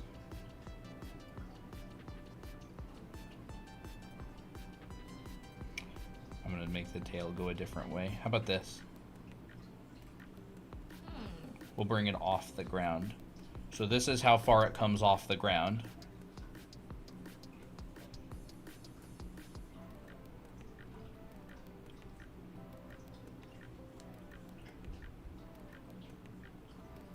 I like to draw better buildings, and I know this is going to be necessary. Huh? Buildings? Would you use this for buildings? This? No. Unless I'm drawing an organic building. But draw through, yeah. I mean, Draw through is important. buildings I would... It depends on what kind of building you're drawing, but like a lot of the time in order to draw buildings, you're just basically drawing boxes, and then you'll probably end up modifying those boxes like this. Say, sky, like a tall building or an apartment or something. So you can modify that. And then you could say,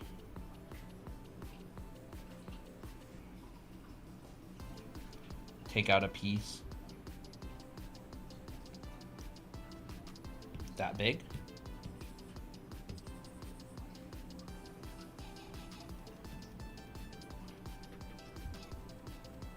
Ooh, very cool. Is there any tips that the character... Is there any tips that the character that I'm drawing seems like it's moving fast? Speed lines help. And your general flow through the image is going to help a lot. You know, you can draw buildings like this as well. Ooh. Like you can just kind of build out these forms. There's a lot of buildings and cities and stuff that Could be have like like a prison that. watchtower or something. They got these little pieces on the roofs. I would probably break the silhouette too. What are your thoughts on SmartNote, the E notebook where you can sketch drawings? I never used it before. I've never heard of that. Yeah, I never heard of it either. On my iPad drawing right now, I'm using Adobe Fresco. I've heard of that. Oh. Never We're used using it. Procreate. You know, like you can do little buildings like this in like a manga or something, you know, little shots with like little cars and stuff and little people down there. I'd love to do some Gothic architecture. I'm very jealous of artists who can do that. Gothic Yeah, architecture you is can very, learn. very complex. Yeah, like Gothic architecture, you would definitely start Gothic architecture probably more like that. Like, you know, if you're doing... I'm not really that familiar with Gothic architecture, but a lot of it is going to be rib-based. Right, where you're drawing out ribs. Whoa. We had to do Gothic architecture in FZD for a final assignment. A lot of it'll be rib-based. A lot of it will have, you know, pieces of architectural end, it looks like.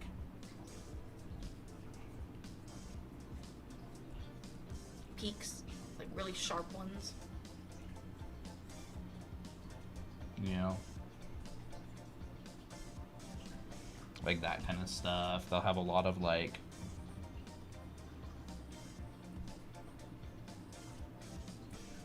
this kind of stuff.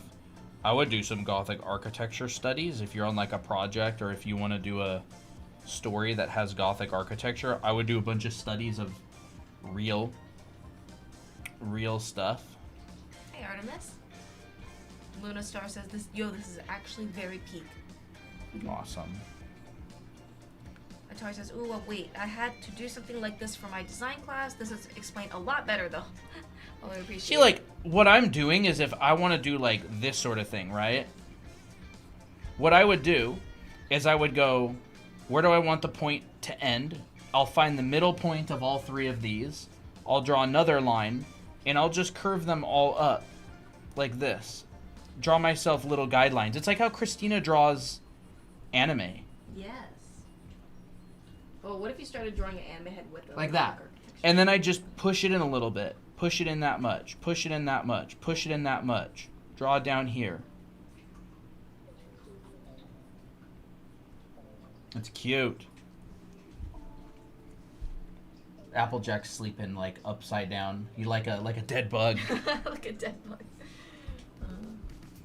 It's like I would do specific architecture studies and go, what's the name of the building? Really nerd out. What's the name of the building? What's the name of the architect who designed it? How long did it take to build? What are the different pieces of architecture called? Do you know any good resources for learning how to draw effects like fire? I mean, a lot of that is going to be design and physics. Yeah, like if you want to draw fire, If you want to draw fire, let me tell you. You can probably look at animations of fire too. Yeah. That could help. A lot of that's going to be in design, right? But I'd go, I mean, fire is light, so I'm going to start off with a dark background. Something like this. And I'm going to start off with a really saturated warm red, dark. Right? Maybe we could go like something even like that, right? And at this stage, you could do this in 2D. So I could go in here and I could just go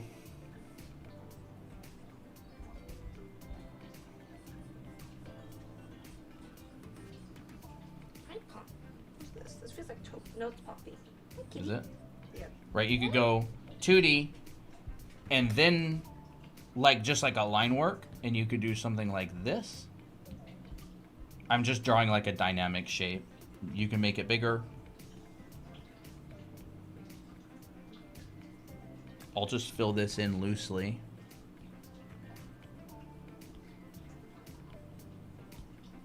I don't really like this shape that much. I don't think it looks very good. Fireball. But just for the sake of the demo, I'll just do this. Maybe I'll try to fix it later. You know what? Let's fix it now. Ooh. That automatically looks really cool. I actually, who was it? Oh, I think it was when we took a Will Weston class. Someone drew, he was showing an artist who basically chiseled out interesting shapes by just like drawing a bunch of circles and cutting circles into stuff. Do you remember that? I don't remember, but it sounds pretty good. That was loud. That was loud. You know, can do some separate pieces. So, like, I would start off probably with a shape like this, right? And then what does the direction of fire take? Direction gets from red to orange as it goes up in value. So we're going to go up in value, move a little bit towards orange. And let's look up, let's actually look up fire. Fireball. Thank you. That is some sort of hot sauce. It's realistic. Okay. So, we're going to come in here, and we're going to start to lighten some of this stuff up. And we're going to go more orange, lighter. We're going to come in here and do it. A lot of it is very process driven as well. Would you guys do a whole tutorial on how to use Procreate? Maybe, I don't know. We do have a how to use Procreate in one of our digital art I just classes, don't know Procreate very well. My knowledge on Procreate is very primitive. I only just use it to draw, and I use very few tools. There's probably like more tips that people have already made on using Procreate that are better than how I would teach it. Yeah, there's people who know Procreate inside and out. I barely know it. Right, I would do something like this. You know, you can come up here, quite bright down in this area. I'm helping to teach people art in a server. What's a good way to approach it? Take a lot. This is what we do. We take a lot of classes by a bunch of really, really high level artists. And then we take all of the things that we think are great and we yoink them and teach them. And what your education ends up being is a mishmash of a bunch of what you've learned from different artists who are a lot better than you.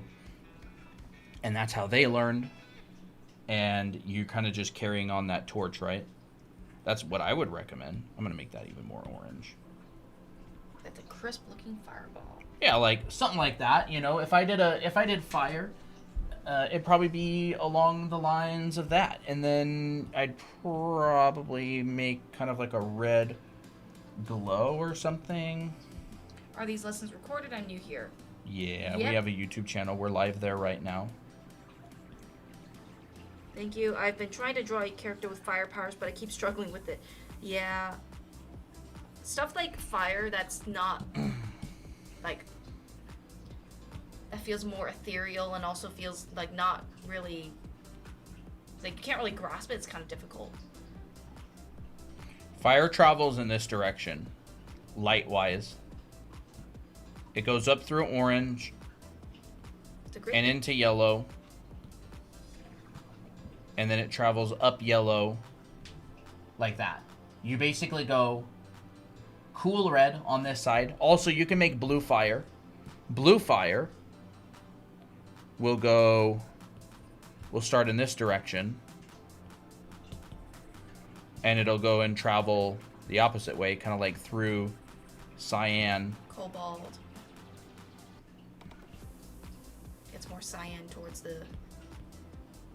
as it gets hotter. Do you draw it in the same... Do you draw it the same on a white background or different colors? It's the same on a white background. It's just the value stands out more on a background of this color. Like, you can put it on a white background. It just won't look bright because white is the brightest you can possibly get on a screen. So, yeah, this could be blue, this could be white, this could be whatever. Pink? Yeah. Now, it's been a while since I've designed very much fire. I can show you some examples on my iPad Of weapon effects fire that I've done in the past. Low battery mode. Here's some fire effects that I did around a sword. And you can see, like... Looks like fireworks. Funny enough, I guess it's not the same brush. But you can see, like, it travels in that direction, right? There's white in the middle, there's red around the edges, and it travels through orange and red to get to there. Looks very lightning. hot. That's how I do lightning. Bunch of white lines. Jagged. Ice. That's how I would do ice. You know, white. Cyan. Has kind of like a fog-ish around it. And so I just added weapon effects to a couple different swords. That's how I would do those. But I basically just described exactly how I would do fire. Was that all drawn on Procreate? No, those were drawn on Photoshop. This is drawn in Procreate. With swords and stuff like this, do you use a ruler for the straight edge? Yeah, probably. I mean, it depends on what project I'm on. I mean, I honestly think that, like, if I'm drawing a straight line, I can draw a pretty straight line freehand. So, like, I would probably use symmetry tool. It depends. Like, if I'm drawing a sword for a stylized project, I'm probably never going to draw that using a straight edge, just because I like the wonk. Ooh.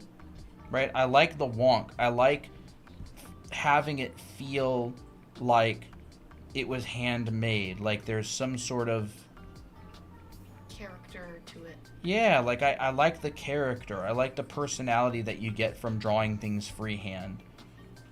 But not everybody can draw very straight lines. I've drawn perspective for a really, really, really, really long time. So, like, that's a line, that's like a straight line that I can draw. Kind of, pretty much as straight as I can draw.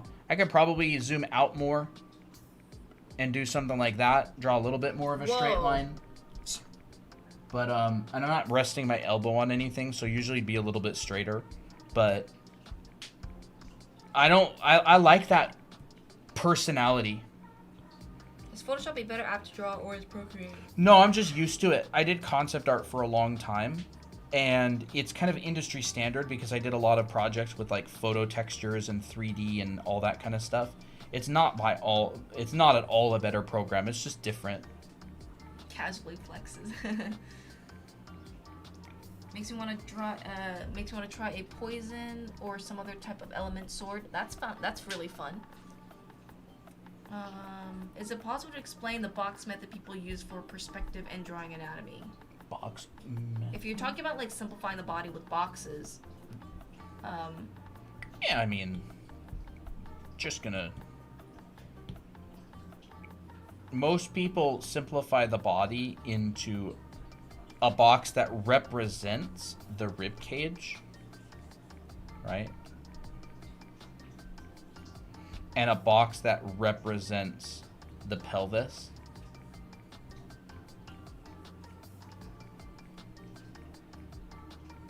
Like that. This would probably be a little bit more squished. I'll just do this. Not freehand.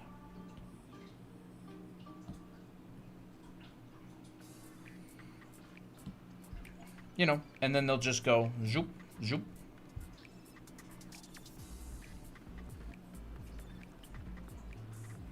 Maybe that's like a representation of the head. You could do a circle, you could do a cylinder, doesn't matter. And so, yeah, like, I mean, if we've got... And you can start this way for male torsos, female torsos. Yeah. You know, you can draw the boxes at different angles. And you can just connect the dots. Say, there's a body that's turning up towards us. It's just a way to simplify the torso. There's a lot of ways that, like, bean method, there's the box method, there's pillows, there's flour sacks, there's envelope method. Like, the reason there's so many different breakdowns is because it's literally the most important part of drawing characters, and every single person who draws characters breaks the torso down in some way or another. Like, there's the envelope, and you can go... Wintermeat says, that's it, that's what I was thinking of with manipulating the objects. Oh, so you mean like connecting Right? forms. Like, this is more like envelope. If I decided to do this, it would be the flour sack. And if you decide to round it, that would be the bean. Yeah, and if I decide to round this, there's It's all a the bean. same. It's literally, it's all the same things. And a lot of the time, beginners feel like it's some sophisticated, esoteric thing. It's not. It's literally all just a simplification of the exact same thing. The rib cage don't even look like that. The rib cage looks like this. Right? The rib cage looks like that. The pelvis looks like whatever the heck. I don't even know. You know? It's just a way to simplify it. It's a simplification of that. Well, actually, what was it, Asara that simplified it like a strip of a cylinder? Yeah, Asaro simplifies the pelvis as just a little strip of paper that's wrapped around. And then he takes the legs and does that. And he's like super, super, super good. He's very gestural as well, which is Yeah. actually really good. Like, for his figure bodies drawing. in the beginning literally look like that. Like, that's how he draws characters to start, and he draws through. And he simplifies the legs as cylinders that get thinner as they get lower. And then he treats the adductors, calf.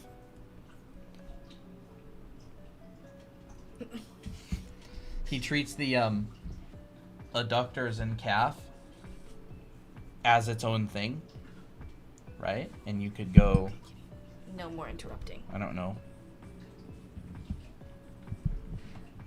This is the culprit. Look at her. Colton, look at the camera.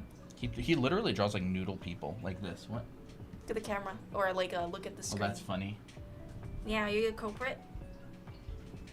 What's the kitty's name? Her name is Poppy. Poppy. She does not want to stay still right now. No, she's in her. She's in the mood. She's in the mood. That She's mood. She of wants attention. snuggling. Yeah. Look at Applejack. He's so silly. Oh, there she goes again. I let her loose. Okay, now she's sitting on it. She has claimed this as her property. Homie. Okay, good girl. Perfect. She's chosen that again. Yeah, manipulation of forms. Yeah, like I would just say, like there's the Krenz cubes, right? Where you're drawing these kind of things.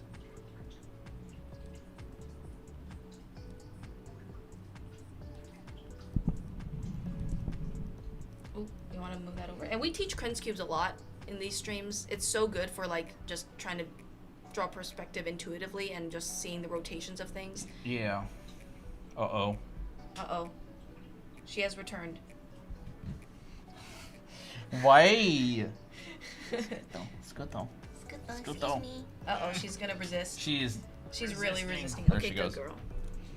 Okay, Right? So here's some Krenz cubes. just stay here with me.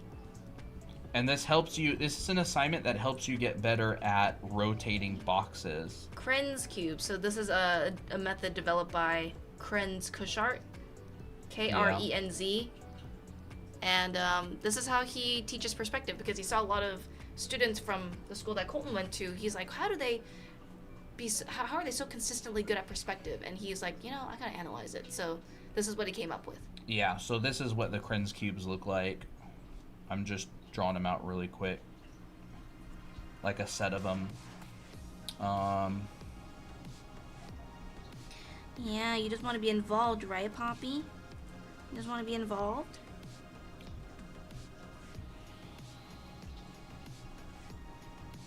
If you want to really get used to drawing cubes, rotating, draw these a bunch. Yeah. Draw 20 sets. Do you just have that memorized? Yep, we've done it so much that these stinking ones down here get a little bit annoying sometimes. I just draw them as like almost perfect squares for the ones that's like there's a really top. far down one. And then well, these ones are basically just squares, but they're rotated. So this one's like this one's like a diamond, this one's like this. So that method applies to foreshortening as well? Yeah, these are independent of cameras. So like, whether the side of your cube looks like this in like an isometric lens, or whether the side of your cube looks like this in like a wider lens, that would be the foreshortening. Like this is like isometric, where all the sides are parallel to each other. I guess let me see there. And then this one is more like foreshortened. So like in this one you've got vanishing points here and here, right? In this one you have no vanishing points because it's isometric. Isometric's also known as 0-point perspective because there's no vanishing points. There's no vanishing points. This is 2-point. So yeah, I mean, if you want to draw an isometric cube, all these would be parallel lines. These sides would still be foreshortened. They're just, the foreshortened plane would be like, one side is smaller than the other.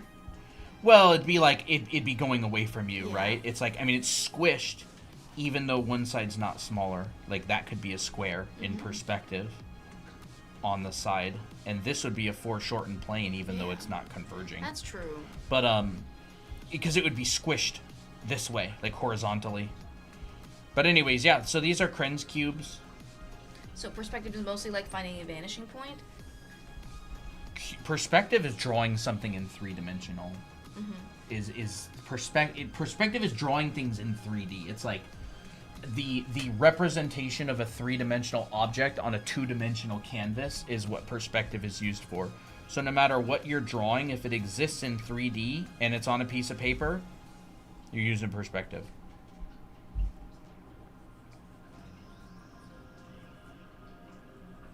I think Colton's instructions or just lessons on perspective in our anime art school is very, very good and comprehensive too. And I find that it's actually way easier to learn it this way than it is to like learn it with all those XYZ stuff. Like that stuff is important for sure. Like, it is. You could There's a place for it, There's another torso. Wow.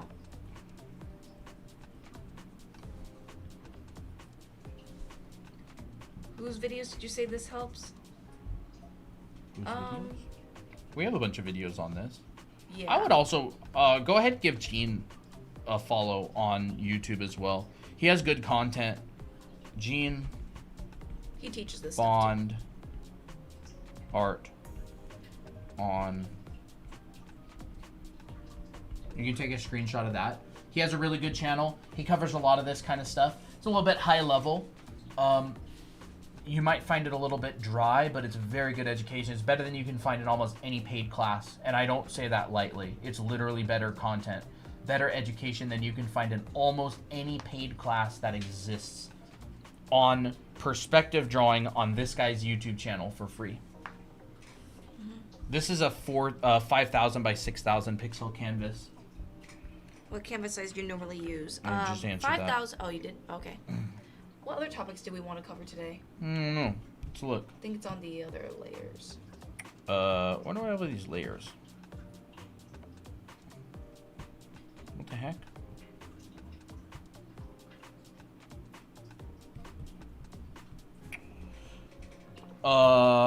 Multiple light sources. Yes, we did that. Expressions. We did some of that. Yeah, we did some of that. Insanity. Background design. Background design. You sort of want to think about it as you're like a prop artist who's like arranging things. This is so stinking annoying. I know, What it the is heck? so There. annoying. Okay. I'm on the wrong layer, and then it's like, you're on the wrong layer. So you have like these primitive forms, right? Like you have, I don't know, a little building, and you've got another little building.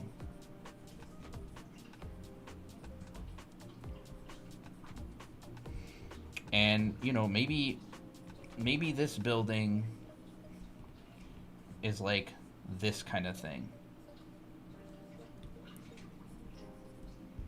And you've got, and then maybe this building has got like a part that comes up like, I don't know, like that.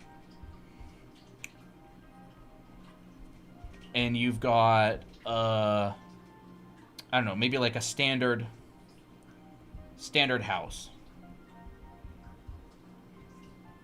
So you almost think about it like Legos, right? Like background design. You've got bushes. What kind of bushes are there? What kind of trees are there? Mm-hmm. And it's almost like you're trying to think of it in compartments. Yeah, and it's like there's bushes. And so, yeah, what kind of bushes are there?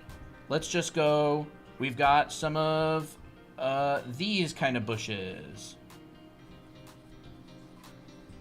Maybe those are like manicured, not manicured. Yeah, and maybe there's like a split and it comes out the other side. And maybe we've got some sort of a water fountain with a water feature. Right, so these are all like primitive forms. And let's just say there's a water fountain with a water feature.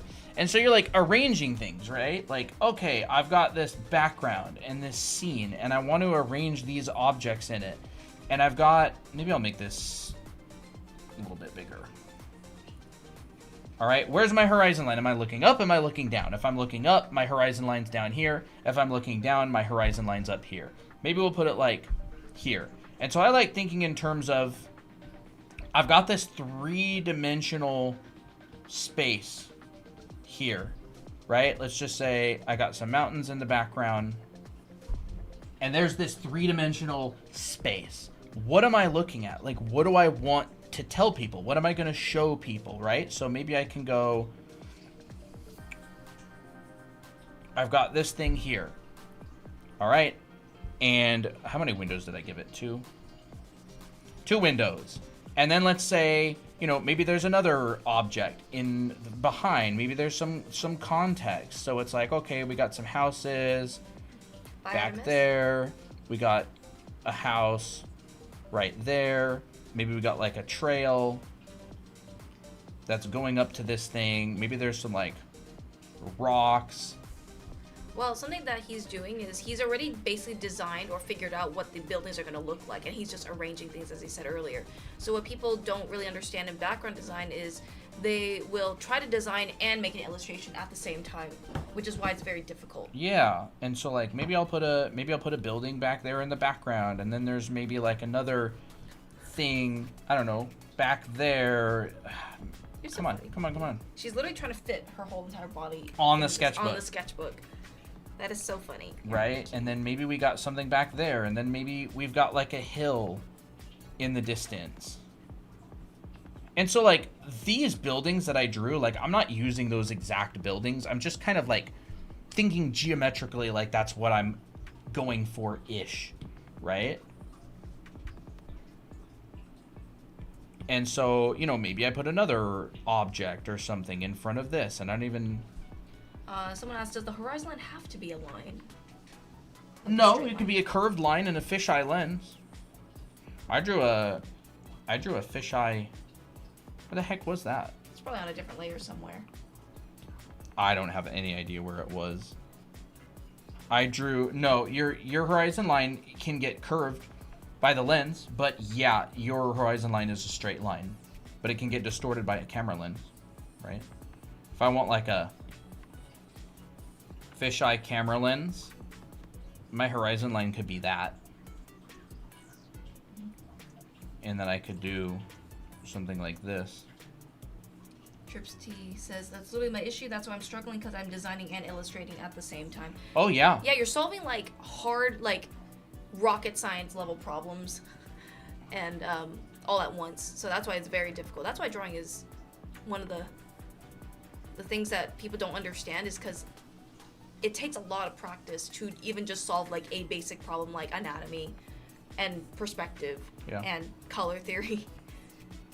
And here's a fisheye lens with a curved horizon. There's some mountains in the background, and here's a building that you're looking up at. what about if there's hills? Is the horizon line still straight? Yeah. Yep. The horizon line is always straight. The hills are just in front of it. Mm-hmm. There, and then there's your door. There's some windows, and then, you know. The horizon line is just a representation of your sight line. Like it's your head level, right? Your horizon line, if you're 6 feet off the ground, people look like this. Good night, Artemis. You can see like farther apart, aren't they? Generally. Yeah. So like this would be your horizon line if you're at their head height, right? And all of these people would be on this ground plane here, going off into the distance. But yeah, the horizon line is just your eye level. So anyways, you know, if I'm going down here and practicing this stuff, I'm probably going to put some foreground stuff, maybe some rocks. What's y'all's streaming schedule? What is our streaming schedule these days? We usually go live Mondays and Fridays these days. Well, actually, now that our class is over, we'll be streaming on Wednesdays as well. But depending if we like streaming and having fun with it, then we'll stream on off days like Tuesdays and Thursdays. So I guess it's just, we usually stream at around 5 or 6 p.m. Pacific. Depending on the day, depends on our moods. I don't know if that really answered the question, but I would say Mondays, Wednesdays, and Fridays are definite, unless we have a class on a Wednesday. And then if we have a class on a Wednesday, then we stream on other days like Tuesdays and Thursdays. Complicated, huh? I don't even know what you said. I wasn't listening at all. I just said our streaming Monday, schedule. Wednesday, Friday, 5 p.m. Yeah. That's generally what it is. Yeah, 5 p.m. Pacific. Pacific. So California time. So I'm thinking of overlaps, but yeah, I mean, designing and arranging at the same time is difficult. It's not an easy thing to do. Mm-mm. You know, this could be anything. This could be a hay bale. Like I could make this cute. like a pile of hay bales or something. I don't really know. These lives are posted on YouTube? Yes. Yeah, They're already maybe- on YouTube. Maybe something like that. We'll put another one over here. So like when you're doing background art, think in terms of like you are set dressing. You have these buildings, these plants, these trees, whatever they are, right? It could be a tree, and here's your tree. And you're placing it on this ground plane, and you're just like, here's a tree. Here's a tree. Maybe there's another tree right here. Where does the person walk? Here's where the person is. They're looking that way. There's a building back here that they can see a little bit of, right? And so if I make this a frame, I'll go like, okay, horizon line. Maybe there's a tree, a little bit back. There's a tree. There's another tree.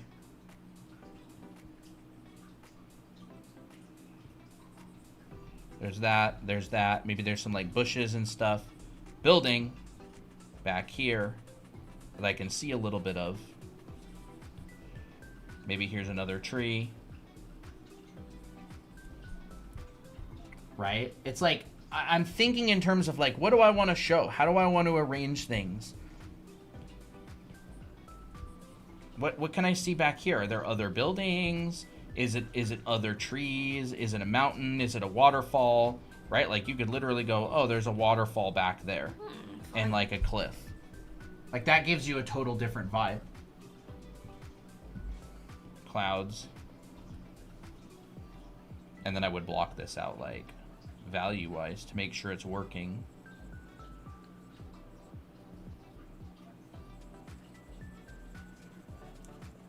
And his sketch is very rough too.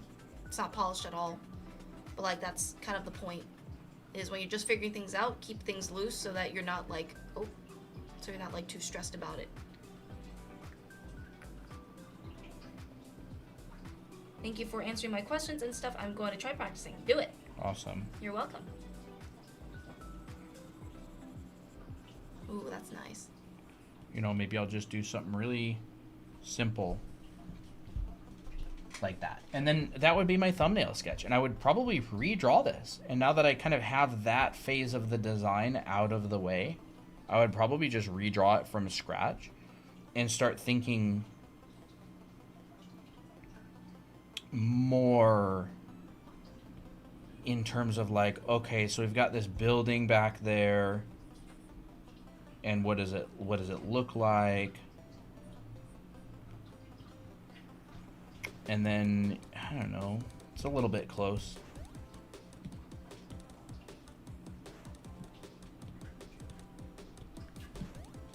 A little bit far to the right. Thank you for the follows, guys. And I'd probably just draw like a really quick little ground plane in here.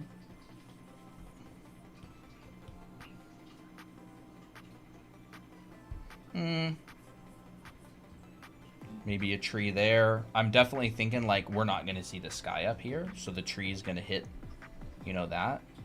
So horizon line is the ground? The horizon line is the horizon line is where the sky meets the ground. So like anything above it is above you, anything below it is below you.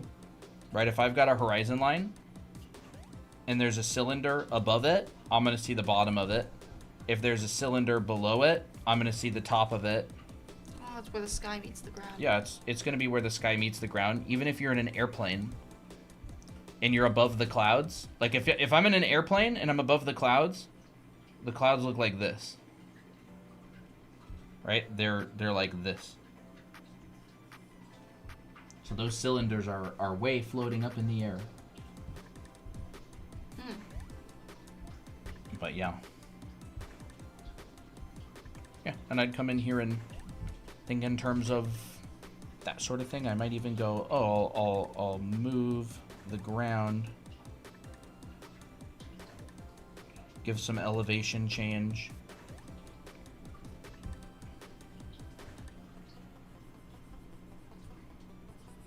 That's cool. Thank you for the help. I have to sleep. Good night. Good night. Have a good night.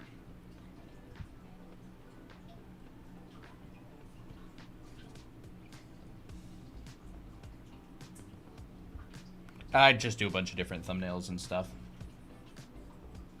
And I would not focus at all on being neat. I'm literally just going, is this idea even worth making look good? Like, is it an idea that I like enough that I think would be cool to finish? I feel like that's really important because we've both seen so many artists that they'll just work on a piece that just isn't working compositionally, and they'll just noodle on it for hours and be like, you know what, it's just better to start from scratch. And then some people will be just married to their drawing because they spent so long on it. It happened in our class That just did happen recently. in our classes recently, yeah. It was kind of sad. It is a bit sad because it's like, oh, like all this effort, but it's not. Yeah, it's just because sometimes the composition just isn't working, so that no matter how much work you put into it, it won't look good, and that's the sad part, but at least you can start over. Yeah, could do something like that. That could be kind of cool. I originally wanted to animate. Should I learn drawing first, and how should I start? Probably. I'd say drawing, will help. I mean, if you want to do 2D animation, 3D animation, you don't need to learn how to draw too much. Yeah, just think in terms of like set dressing, arrangement of objects and shapes. That's what I was doing here.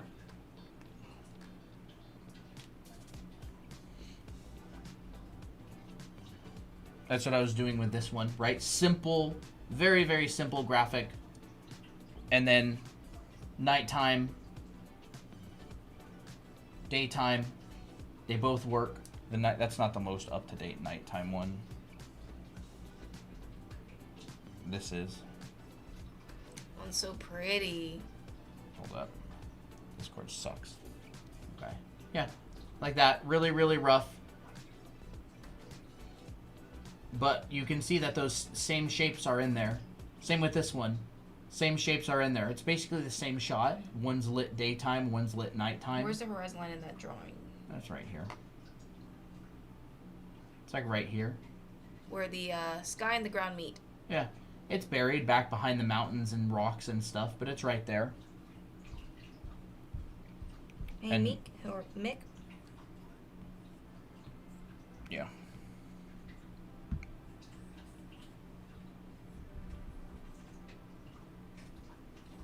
Yeah, I get confused sometimes with where the horizon line is, like on an image, and I'll be like, where is that? Sometimes you can find it by like, am I looking, at what point am I starting to not, let me think. So when you're below the horizon line, you're looking on the top of things, right? And then when you're above the horizon line, you're looking at the bottom of things. So like When at what things point, are above the horizon line. well, yeah, when things are above the horizon line, you're looking at the bottom of those things. And so try to find the area where you're not really seeing either, I guess. You're not looking up or you're down not at stuff. Yeah, you're not looking up or down at stuff. So like when things are intersecting the horizon line like this, you'll notice that you're not seeing like the top side of the box or the bottom side. So that helps. Okay, I really like that. I struggle with drawing ellipses in perspective. Ellipses are hard. They are. They're a circle that's been squished, right? So it's like a circle that has been squished. So what I like to do is I like to think, I don't really want to get into a whole ellipse discussion right now, but basically you've got the major axis and the minor axis, right? So if you have an ellipse, you have the minor axis, which is the short end, and the major axis, which is the long end. The minor axis points towards your vanishing point. So if I've got a simple like 2-point perspective shot,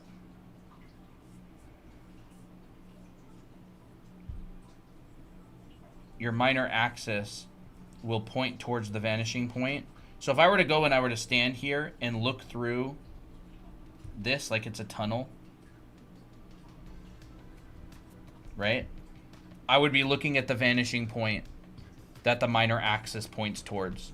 So for example, if I have an ellipse up here, it would be like that. If I have an ellipse down here, it would be like that. If I have an ellipse, now this is 2-point perspective, right? So if I have my verticals, if I have a cylinder that's sitting on the ground, then it would just point straight down. And if I have an ellipse going that way, it would go towards that one down there. There's some good exercises, like I like to call this one bendy straws, where you draw a bunch of cylinders and you change the angle of them. So, you know, you can bring it back up, bring it back towards us, and you can bend these around like that, and then draw these ellipses in here. There's going to be one that comes straight and then it bends back around. like the crinkly bits in a bendy straw. This one's not going to have that little straight part in there.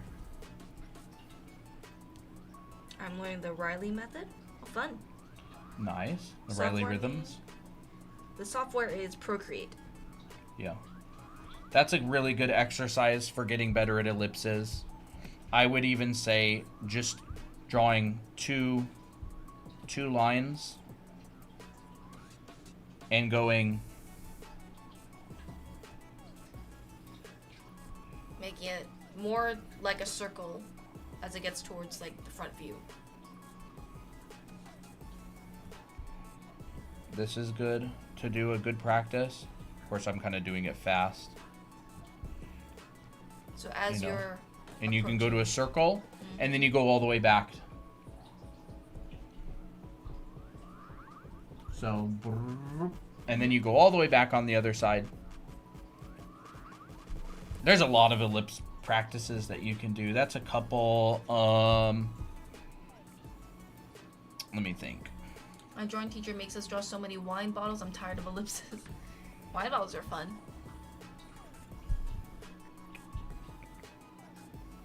Let me think. The ellipses are measured in degrees, so if you imagine yourself standing like this, and you're looking, and there's like a hole in the ground right here, and it goes down, so like this is a perfectly round hole in the ground. The degree of your ellipse is going to be the degree of this angle right here. So this is what, like 20 degrees maybe? So let's just say this is Maybe 30? this is No. 45, Yeah. 22, 20 degrees or so. And so a 20 degree ellipse, a circle, if you're looking down on it from above, 90 degrees. Here's 45 degrees. So a circle, 90 degrees. Flat, straight line, 0 degrees. Halfway would basically be this squished in half, right? So a square will fit a circle.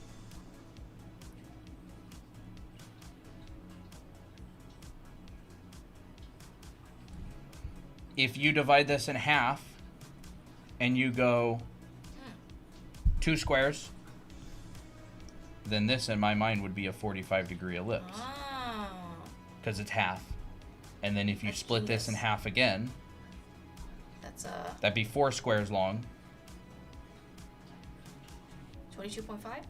See? 4 squares long. Yeah.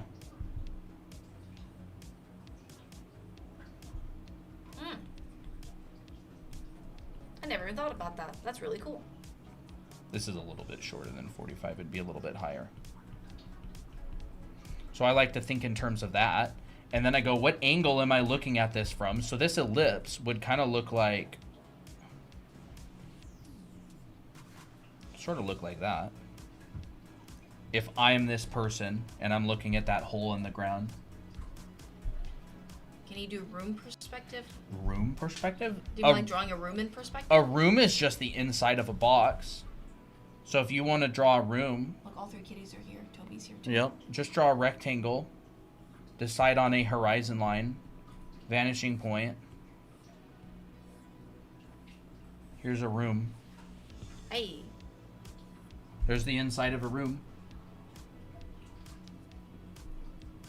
How tall are you? Door. Picture on the wall.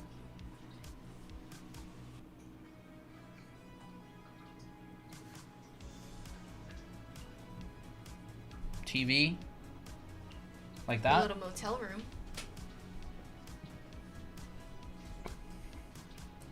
Color blending? I don't really think I'm going to get into color blending today, honestly.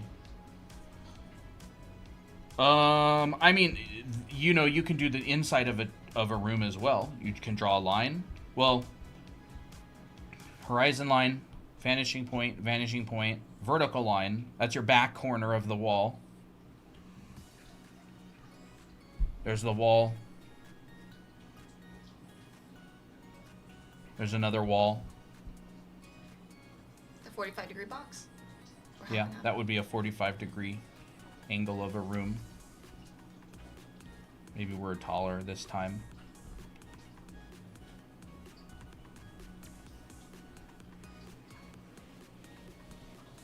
Very cool. Picture. Door. And then this would go, you know, back there. It's a really wide lens, but you could do a room like that. And honestly, it goes back to those Krenz cubes. I would think in terms of this. If I want to look at a room from a 22.5-degree angle, I'd just go... Here's the box.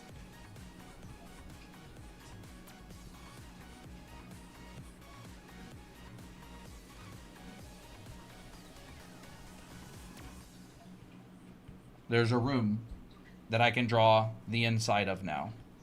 How big do I want the room to be? Is the door that big? How tall is this room? How tall is a person in the room? Is it is it like a closet? Is it a closet? Or is it a... Mansion. Yeah, it's like a big room. How tall is the door? How tall is the scale?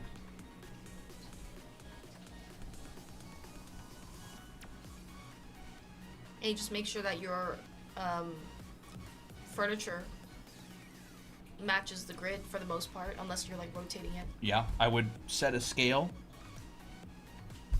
Set a scale reference, and I would just use that. Do you share these Procreate projects for learning purposes? We do share our demo sheets on our Discord server. On live demos. Yeah. Hi, Applejack. Trauma care, thank you.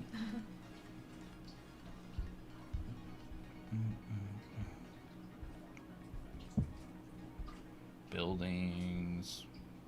I don't really cover this very much on stream at all. But it's really nice.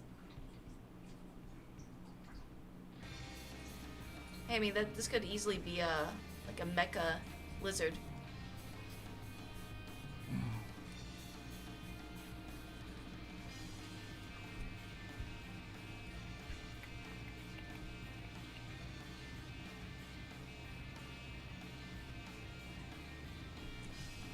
The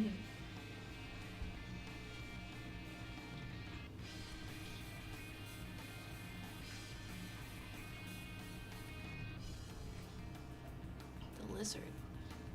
You were drawing alligators earlier, weren't you? Yeah, but I didn't really do it very much. I need to continue. Where can I see the Discord server you just mentioned? You can go to it on our profile. The link will be there, and the Discord invite will be there too. Or if you can't find it, just DM us asking for the server. Do professional artists actually draw those lines every time they draw something? These lines? No, not at all. These are for but practice. they do it a bunch for practice.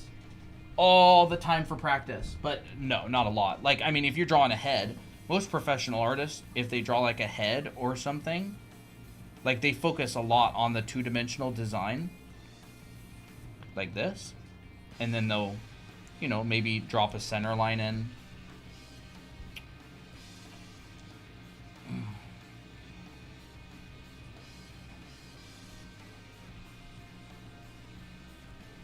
And they'll do something like that. A lot of artists will work with a pencil.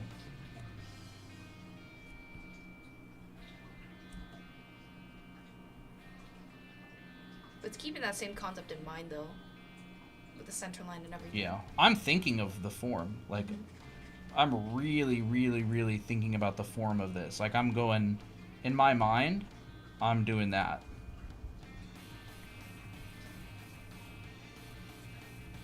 Is box as a guide really good for making poses? Yeah. Yeah. It's great. Honestly, use any method that you think works for you, as long as it gets you the results that you want.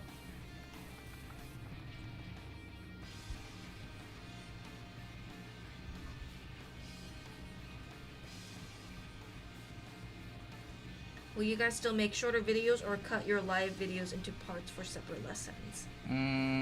We're not really doing either right now. Yeah.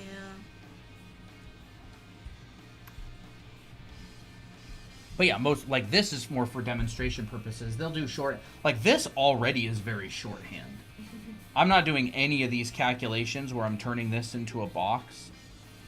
you know, and finding that center point and mirroring it over and all that kind of stuff. I'm not doing any of that. I'm just doing shorthand like this. So this is already like 4 times simpler than plotting it. You know, like plotting something perspective wise is a lot. It's, you know, you start with a curve on one side, you take this over, you go like this, you know, you bring it over, it's not right, and up, and you get a point, and then you do that, you know, a bunch of times. So pretend I do it here. It's for accuracy. Right? And then it's like, I feel like So that would be like perspective plotting, like you'd learn in Scott Robertson's book or something. I feel like a lot of industrial designers and like really accurate architects probably do this, like draftsmen's. But most people, what they'll do, or most professionals, what they do is they'll just like find the center of the box like this. And they'll guesstimate. Yeah, they'll guesstimate.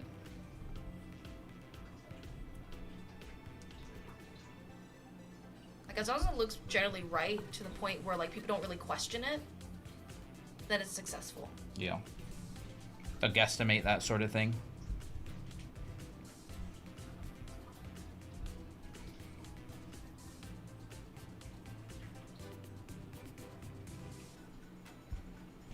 But yeah, anyways, that's all I got. That's Very all I'm nice. talking about today. We have been live for 2 hours and 36 minutes. There's the earlier thing for the rendering demos. Those were fun. I liked Really those. good. Mm-hmm.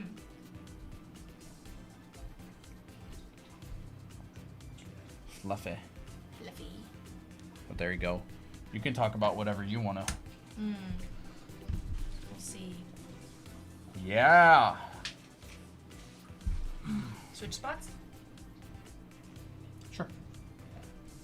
Poppy! So cute. She is cute. Oh You can have your my cuteness out. goodness. Hi there. So, actually, we did talk about a bit about. Colton already talked a little bit about these things like color theory.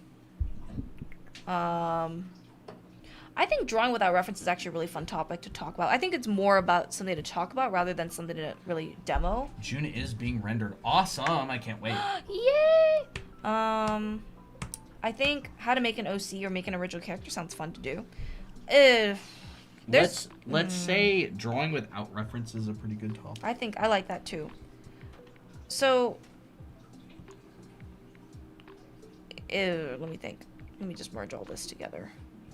I think drawing without reference is a multi-layered thing because you're trying to draw. Oh, come She's on. so silly. She's just loafing right there. Oh my gosh, open layers. Dude. I will take a picture of Poppy really quick. So, drawing without reference requires a few things. She has taken over the sketchbook. And her paws out. Yeah. You're so cute, Poppy. So, drawing without reference requires a few things. You need to have good foundation. Poppy's like a June cat. She is like a June. Very sweet at times and also kind of moody on other times. Foundation, you need to understand the components of something. So let me think.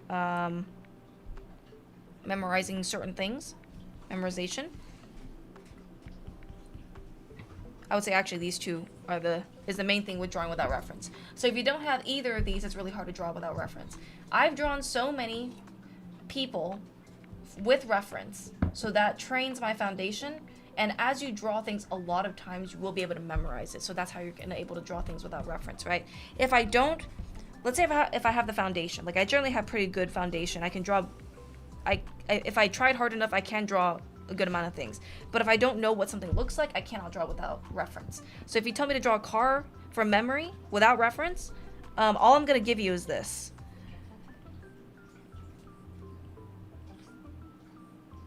I will kind of know like the general gist of what. But the funny thing is like even that's better than the cars you used to draw. That is because true. you now know the tumble dome and the Yeah. body and the wheelbase. That is true.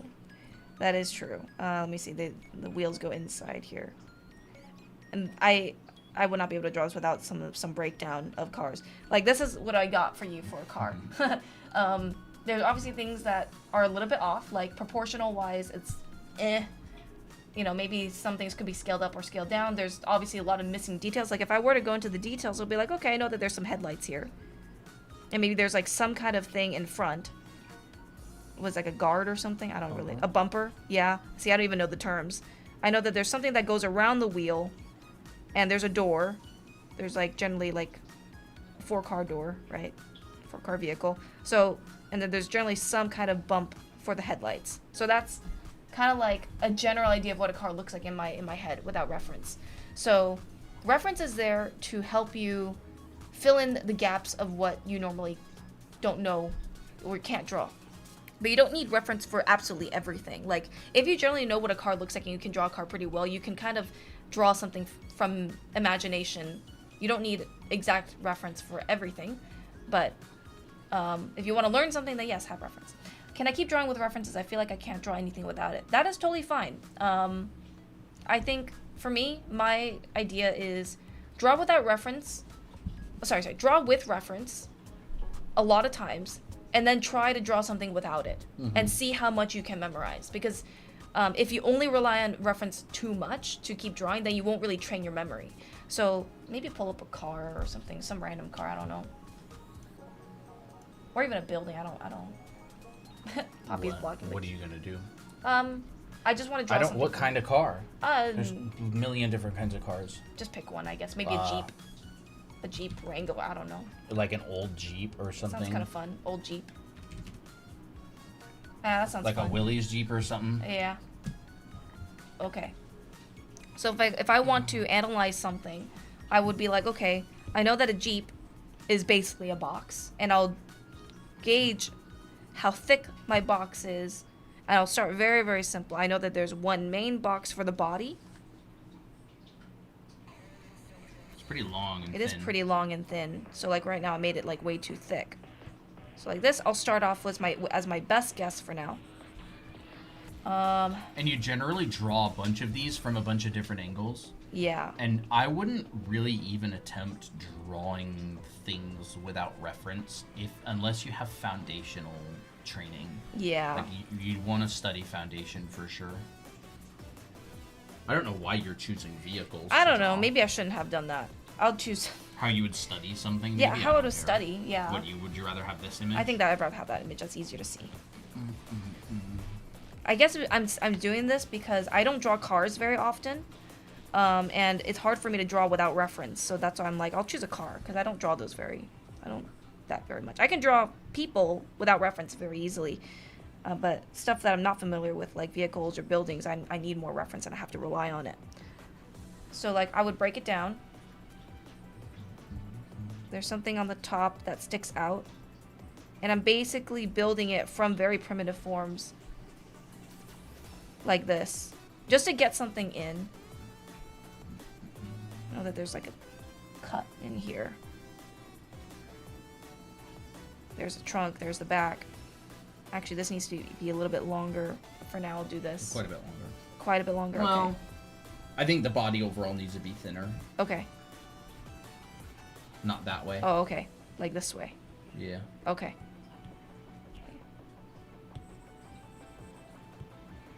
So you're keeping in mind, okay, now I have to realize that I have to make this box thinner. And that's part of like the memory thing, right? And every time you realize you're doing something wrong, like that is learning. That is the process of learning. Okay. So this will be pretty flat, and then they have this thing on the outside, that bumper right here. Actually, this tapers in. So that's another thing that I have to memorize, is that this kind of Jeep or this kind of car tapers inward, and it's not like flat. It's not like a perfectly straight thing. It's tapered down like this. So I have to keep that in mind when I draw these kind of vehicles. If I draw this again, And this is gonna be really rough and dirty and really ugly. I love it how I opened a ticket for mod support and said Toby keeps bugging me, and Dahlia says we cannot assist with things that happen outside the server. That's funny. I got roasted.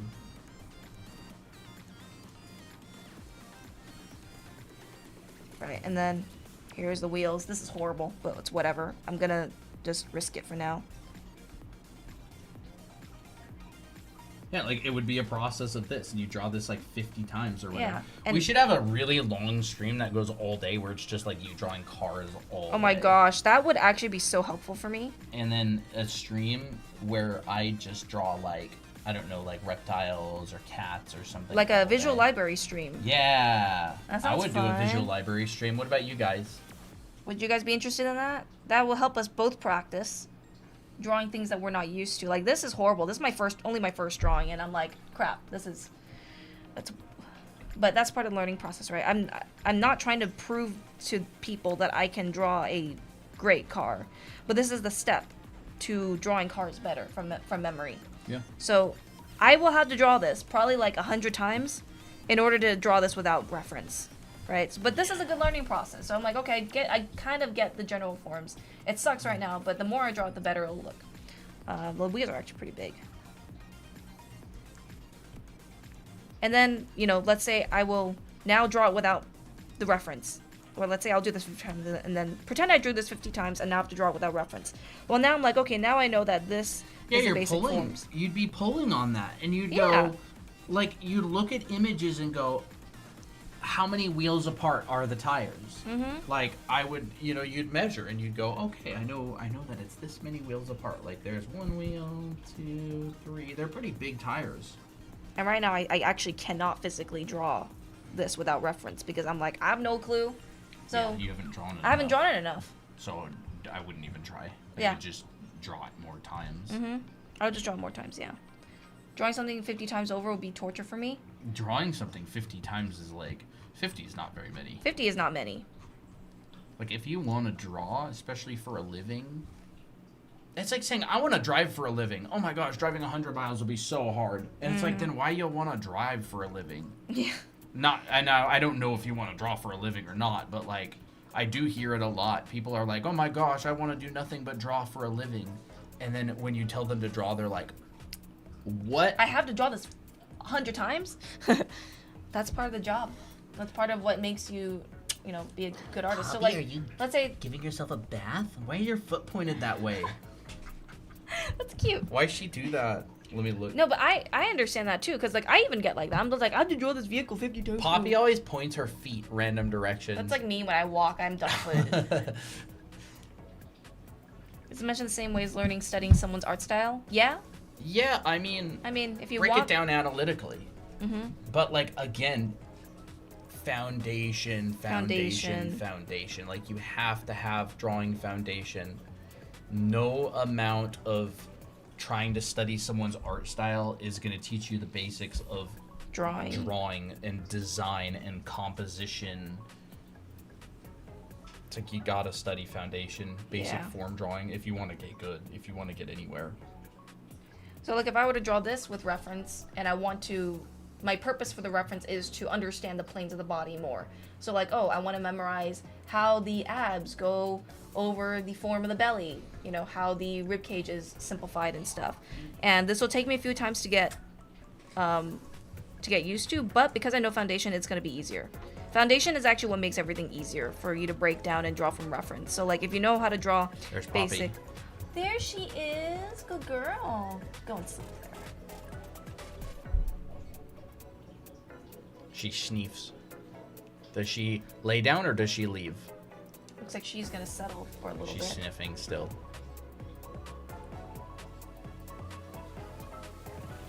You've sniffed. What is your final verdict? Are you gonna stay? Or are you gonna... She's Yep, cleaning now. she's cleaning now.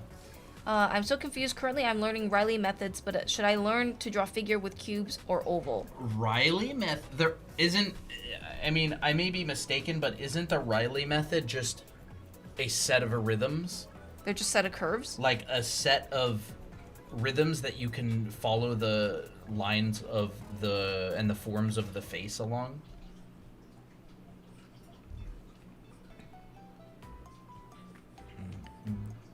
So I'm like, oh, this sticks out. And then out comes the rib cage, not the rib cage, out comes the abs. And the abs are kind of shaped like this. So every time, everything that I'm drawing, I'm putting into memory. Oh my gosh, she's off the sketchbook. I can draw. Yeah, you can. This curves down. So this is meant to enhance your visual library. Which, you're right. Well, it's not going to teach you figure drawing. no. Riley really rhythms, isn't that for the face? Yeah. The Riley rhythms, honestly, most artists I know don't even use them. It's good extra information, though. Yeah. It's certainly not going to teach you how to draw human beings. No. It's kind of like saying there's like a tutorial for, I don't know, how to draw fingernails. It's not going to teach you how to draw hands. It's like the Riley rhythms is like a really, really specific thing. There's nothing wrong with it, but it's like a really, really specific tool for a really specific thing. Yeah. It's not going to teach you the forms of the face. It's not going to teach you portraiture. It's not going to teach you anatomy or figure drawing. I would recommend taking a figure drawing class. Yeah. We teach figure drawing. Yep.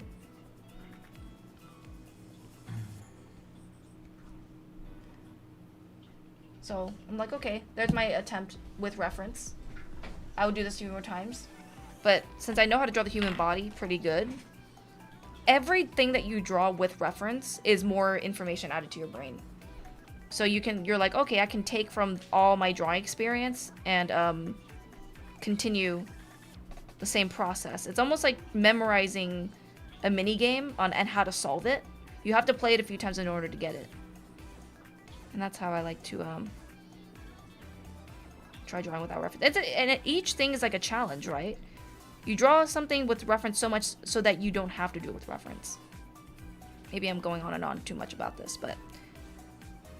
So I don't have my reference here. I'm kind of just going based off of memory now.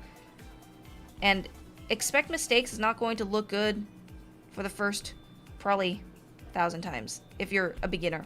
But if you're like a professional and you understand the foundation of drawing, it may take you it will take you a lot faster.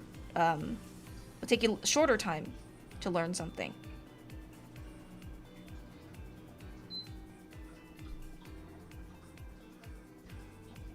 So like for me, I'm still confused about how the obliques work. So this is the part where I'm like, okay, well actually I will need reference again. So I'm like, okay, so this is how the obliques are for the body. So you can try drawing without reference for a time and then be like, if I really need it, I'll pull it out again. That can help too. All right. Yeah.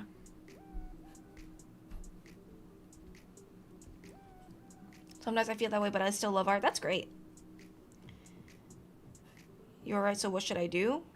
I think Colton just answered that. Take figure drawing classes. We have a video on figure drawing that can help you. Covers the process of how to draw figures in a methodical way. And it's generally a very... a lot of artists draw figures this way, so you can just go to this video. If you hate drawing figures, use this method and you'll be able to see the process that I use and what a lot of other artists use as well. Thank you, Leo, for the follow. What other topics are there?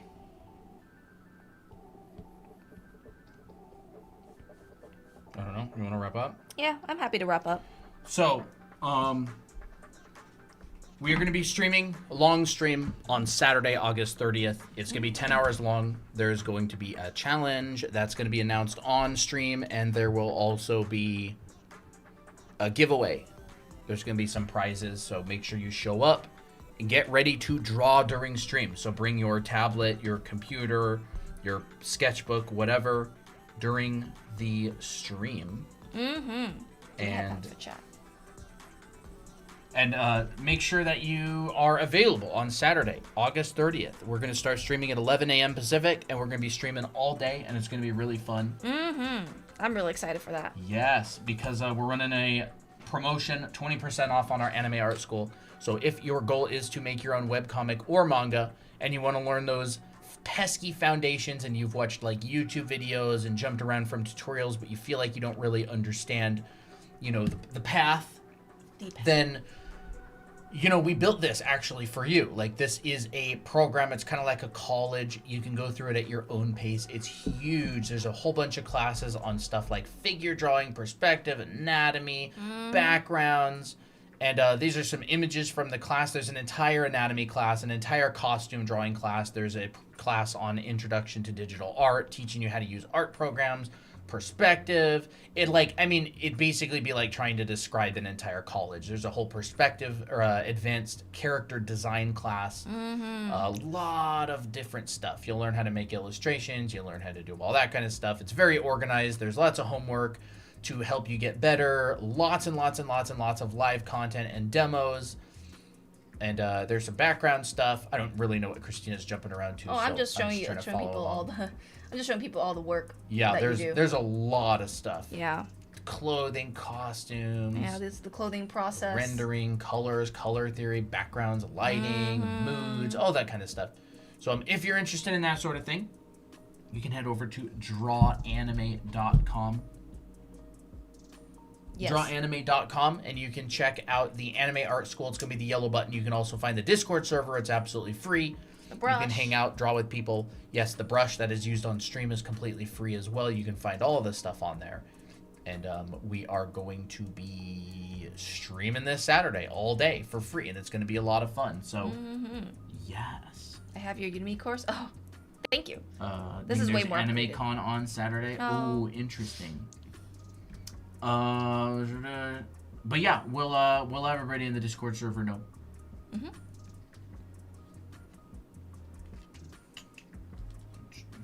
This was fun. I really like your demos.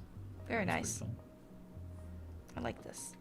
Yes, I do teach the rendering classes, by the way, in Anime Art School. So if you want to learn how to render like that, then Check it out. yeah, go check it out. It'll be you'll learn a lot.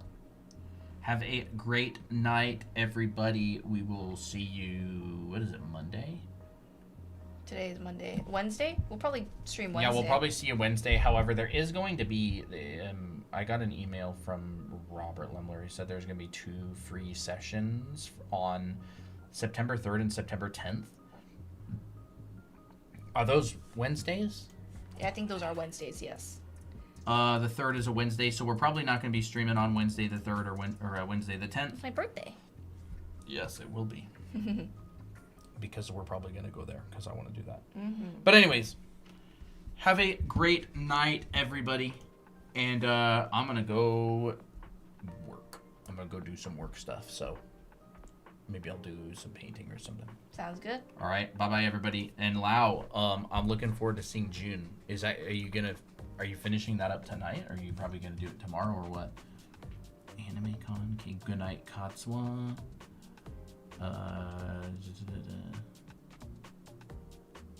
Probably tonight. Awesome. I can't wait to see it. All right. Bye-bye, everybody. Have a fantastic night. Monday. And we'll see you later. Bye-bye.